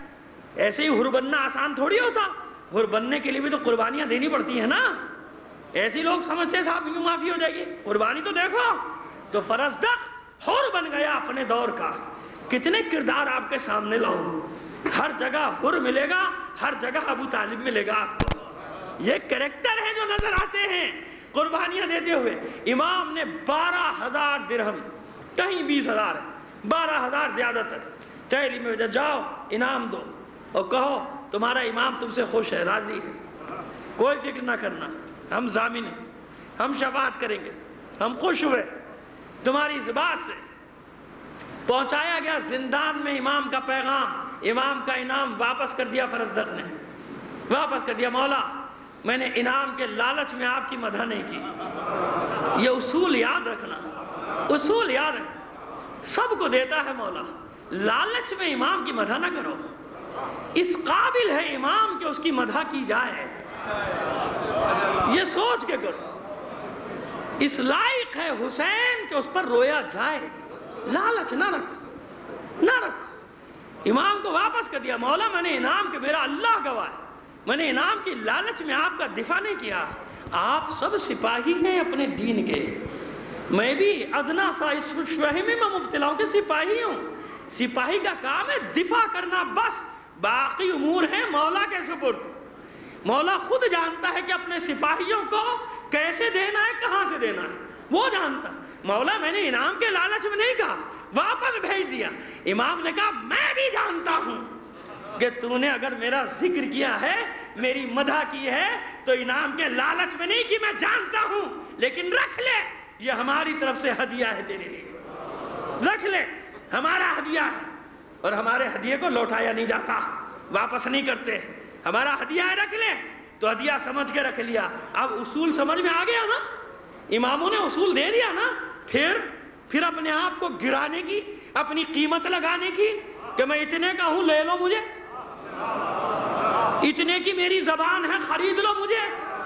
یہی تو میں تکرار کرتا ہوں کہ کبھی اپنی قیمت نہ لگاؤ، چھوڑ دو اس پر. میری حیثیت کیا، جہاں سے شروع کی تھی مجلس وہیں پر لا کر دینا چاہتا ہوں، ختم کرنا چاہتا ہوں. جو تمہارے پاس ہے وہ مولا کو دے دو. تم اپنے حساب سے مولا کو دو گے، مولا اپنے مقام کے حساب سے دے گا.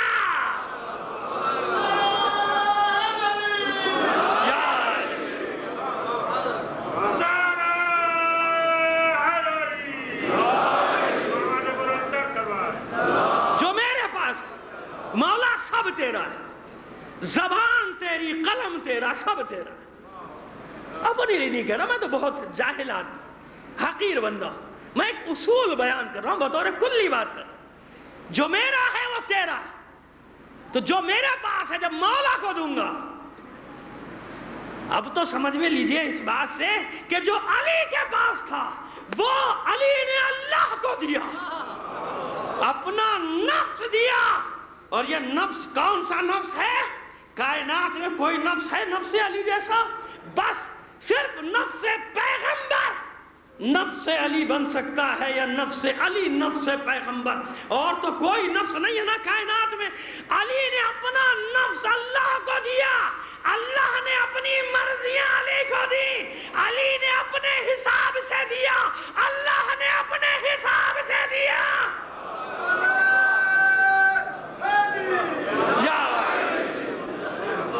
تو یہ اصول ان بچوں کو، جوانوں کو، جو ماحول بگڑ چکا وہ تو بگڑ چکا، آئندہ تو بنانا ہے، نہیں بنانا، بنانا ہے. یقین تو رکھو، عقیدہ تو پختہ رکھو کہ لالچ نہیں رکھنی. مولا جو ہے تیرا ہے، زبان بھی تیری، قلم بھی تیرا، بیان بھی تیرا، سب تیرا. بس میرے پاس یہی تھا معمولی سا ہدیہ جو میں اس مکتب کو پیش کر سکتا تھا. مولا تیرے قدموں پہ نچھاور کر سکتا تھا، یہ ہدیہ تھا. یہ میری صلاحیت تھی جو میں نے دے دی، بغیر کسی لالچ کے دیا نا. قیمت تو نہیں لگائی، اتنے کا ہوں. لہذا جب وہ دیں گے تو وہ یاد رکھنا دنیا میں بھی عزت دیتے ہیں، آخرت میں بھی عزت دیتے ہیں. کیسے ہوگا؟ ذمہ داری لیتے ہیں. امام رزق کی بھی ذمہ داری لیتے ہیں. کیسے ہوگا؟ وہ امام جو پتھروں کو رزق بانٹے، وہ امام جو ہر صبح کائنات کی ہر مخلوق کو رزق بانٹے، وہ اپنے غلاموں کو، اپنے سپاہیوں کو نہیں دے گا. مانگنے کا طریقہ ہے، چاہے گرا کے اپنے آپ کو مانگ لو، چاہے مولا پہ چھوڑ دو، تو دنیا بھی دے گا، آخرت بھی دے گا. فرزدق کو دنیا بھی دیا اور آخرت بھی دیا. کیوں؟ اس لیے کہ فرزدق نے اپنی قیمت نہیں لگائی. فرزدق نے جو کیا مولا کی خوشنودی کے لیے کیا تھا. صلوات بھیجیے محمد آل محمد. بس عزادار مولا، میں نے آپ کے لیے، آپ کی خوشنودی کے لیے، ہم بھی جانتے ہیں، اور بشارت بھی دے دی اسے، نہیں قتل کیا جائے گا، تو زندہ رہے گا. ان کے لیے عبرت بن کے زندہ رہے گا. تو لہذا حشام بھی اس کے بغیر نہیں رہ سکتا تھا. وہ چھوڑ دیا اس کو. کچھ عرصے بعد، 6 مہینے بعد، جب اس کی محفل سونی ہونے لگی تو کہا لے کر آؤ، چھوڑو اس کو. لیکن جو لکھ دیا وہ تاریخ کا حصہ بن گیا.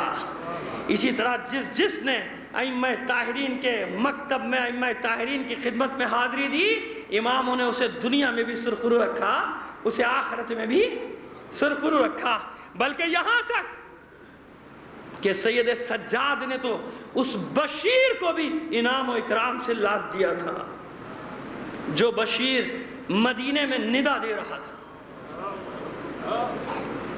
روک لیا تھا نا قافلہ باہر، سید سجاد نے قافلے کو باہر روک لیا تھا مدینے سے، کہ اچانک ہم گئے تو مدینے والے قابو میں نہ رہیں گے، اور مدینے والوں سے زیادہ گھر کے افراد کا بھی تو خیال ہے نا، کیا ہوگا بیویوں کا حال اگر اس عالم میں اچانک مدینے پہنچ گئے۔ بشیر کو بلا کر کہا تھا، بشیر تیری آواز بہت اچھی ہے، بشیر تیرا گفتگو کا انداز بہت اچھا ہے، پہلے جا مدینے میں جا کے ذکر کر۔ تو سید سجاد نے اہتمام کیا تھا کہ پہلے مدینے میں ذکر حسین پہنچوایا، اس کے بعد پھر سید سجاد داخل ہوا۔ بازار کوفہ، دربار کوفہ، ہر جگہ یہی طریقہ کار ہے، اور ہر جگہ امام نے کچھ افراد کو پیدا کیا، کہیں زید بن ارقم، کہیں ام حبیبہ، کہیں عبداللہ ابن عفیف، کوئی شہادت کو پہنچ رہا ہے، کوئی قید کیا جا رہا ہے۔ یہ واقعہ کربلا کے بعد ان ہزاروں کے مجمع میں جب خطاب کرتا تھا امام تو اس طرح کے کردار نکل کر سامنے آتے تھے۔ بازار کوفہ میں بھی ایسا ہی ایک منظر ہوا، داخل ہوا اسیروں کا قافلہ دربار کوفہ میں، اپنی آنکھوں سے رسول خدا کو ان لبوں کے بوسے لیتے دیکھا۔ ابن زیاد نے حقارت سے دیکھا اور کہتا ہے، بڈھے اگر بڑھاپے کی وجہ سے تیری عقل زائل نہ ہو گئی ہوتی تو ابھی تجھے قتل کر دیتا۔ کانپتا ہوا یہ بوڑھا کھڑا ہوا، لرزہ ہے ہاتھ پیروں میں، چلا نہیں جاتا، اپنے عصا سے نکلنا شروع کیا، روتے ہوئے کہتا جاتا ہے، او ابن زیاد ملعون، خدا تجھے غارت کرے، خدا تجھے تیرے بھیانک انجام تک پہنچائے، میں اس لیے زندہ تھا کہ یہ منظر اپنی آنکھوں سے دیکھتا۔ اس ضعیفی کے عالم میں زید بن ارقم کو مار ڈالا گیا۔ عبداللہ ابن عفیف نابینا صحابی زینب کی گفتگو سنی، بے قرار ہو کر کھڑا ہو گیا، کیا علی واپس آ گئے؟ علی واپس آ گئے؟ کب کی بات ہے؟ جب ابن زیاد نے دیکھ کر اسیروں کو کہا تھا لوگوں کو گمراہ کرنے کے لیے کہ دیکھو اللہ نے تمہیں رسوا کر دیا، اللہ نے تمہیں معاذ اللہ ذلیل کر دیا، میرے امیر کو فتح دی، فوراً للکارا زینب نے، تیری کیا مجال، یہ ذلت، یہ رسوائی، یہ حقارت فاسقوں اور فاجروں کا حصہ ہوا کرتی ہے، اور وہ ہمارے علاوہ دوسرے ہیں، ہم اہل بیت رسول ہیں، ہم نے تو اپنے اللہ کی طرف سے صرف خیر ہی خیر دیکھی، ہم نے تو اس معاملے میں بھی خیر ہی پائی، بہترین انجام تک ہمارے مرد پہنچ گئے، شہادت سے بڑی کوئی سعادت نہیں تھی۔ او پسرے زنے بدکار، تو انتظار تو کر۔ یہ ثانیہ زہرا کا جملہ ہے، اور جب ثانیہ زہرا کوئی جملہ کہہ رہی ہو تو اس کی حقیقت تک پہنچ جاؤ۔ او پسرے زنے بدکار، تیری مجال کہ تو ہم اہل بیت کو ذلیل کرے، ذرا انتظار کر، پھر دیکھ خدا کی بارگاہ میں جب محمد مصطفیٰ کا ہاتھ ہوگا اور تیرا گریبان ہوگا، اور تو اپنے بھیانک انجام سے دو چار ہو گیا۔ اپنے لیے یہ جملے سن کے اس ملعون کا کف بہنے لگا، غصے سے کھڑا ہو گیا، قتل کا حکم دیا ثانیہ زہرا کی۔ حریث ابن عمرو آگے بڑھا، امیر یہ بے وقوفی نہ کرنا، یہ اقدام نہ اٹھانا، یہ علی کی بیٹی ہے، اگر عورت پر تو نے ہاتھ اٹھایا اسی وقت کوفے کے حالات بدل جائیں گے۔ خوف زدہ ہو کے بیٹھ گیا، جیب مٹانے کے لیے کہتا ہے، ہاں جانتا ہوں تو علی کی بیٹی ہے، اس لیے فصیح و بلیغ ہے، اس لیے تیرا کلام مسجع ہے۔ پھر للکارا ثانیہ زہرا نے، مجھے سجا سے کیا کام، اگر میرا کلام مقفع ہے، اگر میرا کلام فصیح و بلیغ ہے تو اس لیے ہے کہ ہم سچے ہیں، ہم صادق ہیں۔ اور بس اسی وقت کھڑا ہوا عبداللہ ابن عفیف اور کہتا ہے کہ علی واپس آ گئے۔ میں علی کی آواز سن رہا ہوں، میں علی کی تقریر سن رہا ہوں. لوگوں نے بتایا کہ نہیں علی نہیں، علی کی بیٹی خطبہ دے رہی ہے. کانپ گیا یہ نابینا صحابی جو صفین میں علی کا ہمراہ کعب تھا، لرز کر کہتا ہے علی کی بیٹی کا یہاں کیا کام؟ کہا کہ ہاں اے عبداللہ، ارے اسیر بنا کے لائی گئی ہے اور سر برہنہ بھی ہے. یہ سننا تھا. غیظ میں کھڑا ہوا، او پسرے مر جانا، یہاں تک نوبت پہنچ گئی کہ تو علی کی بیٹیوں کو سر برہنہ دربار میں لے آیا.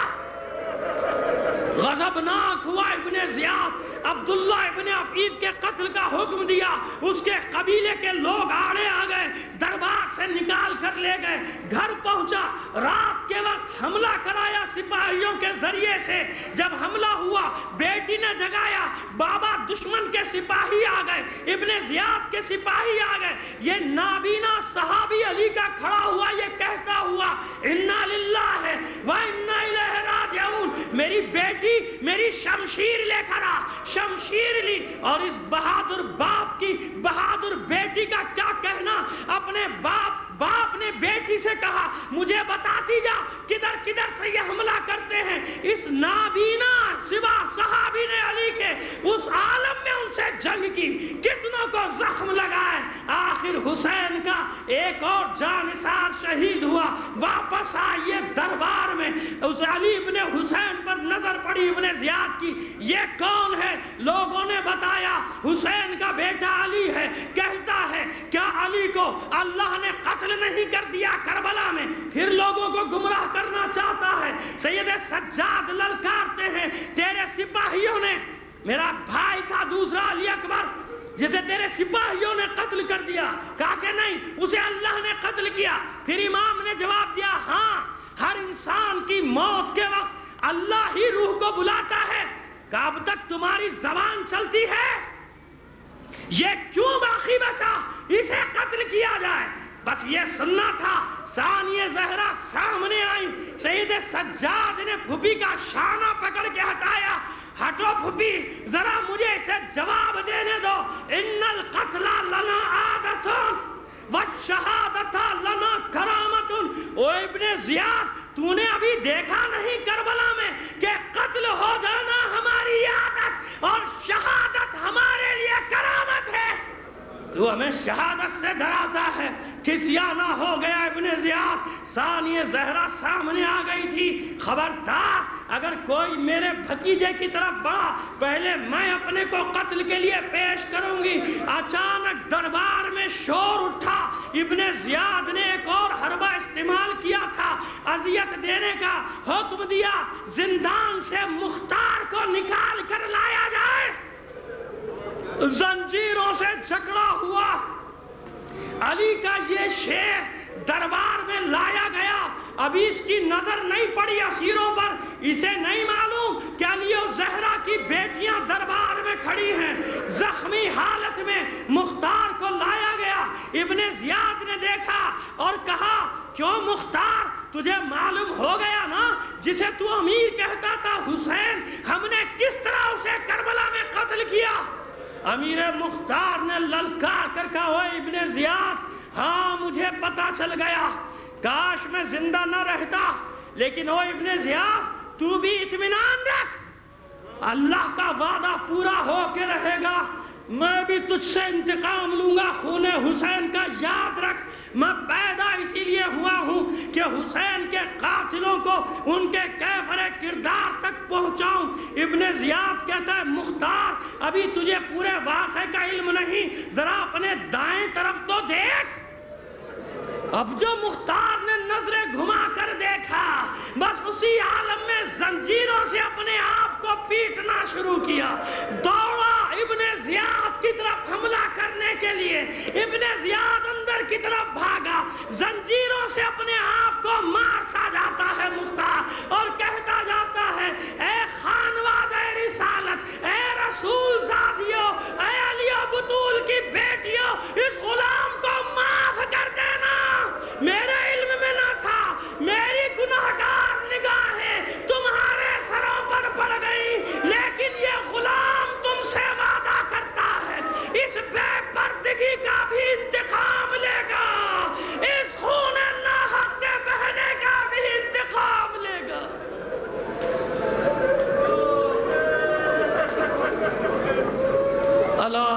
لعنت اللہ علی القوم الظالمین وسیعلم الذین ظلموا ای منقلب ینقلبون۔ آپ سے بہت معذرت چاہتا ہوں، بہت طویل ہو گئی مجلس، لیکن مجھے بہرحال موضوع کو سمیٹنا تھا۔ کل کوشش کروں گا کہ اپنے وقت میں تقریر ختم ہو۔ بہرحال معذرت چاہتا ہوں، میرے اختیار میں نہیں تھا۔ بار الہ ہماری اس قلیل عبادت کو قبول فرما لے۔ اپنی حاجات اپنے امام زمانہ کے توسل سے تیری بارگاہ میں پیش کرتے ہیں۔ دنیا میں جہاں کہیں بھی مومین آباد ہیں، ان کی جان و مال، عزت و آبرو کی حفاظت فرما۔ عزاداران حسین کو اپنے حفظ و امان میں رکھ۔ جو مومین عزادار ہونے کے جرم میں شہید کر دیے گئے، انہیں شہدائے کربلا کے ساتھ محشور فرما۔ جو اسیر ہیں بے حق اسیران کربلا، انہیں رہائی عطا فرما۔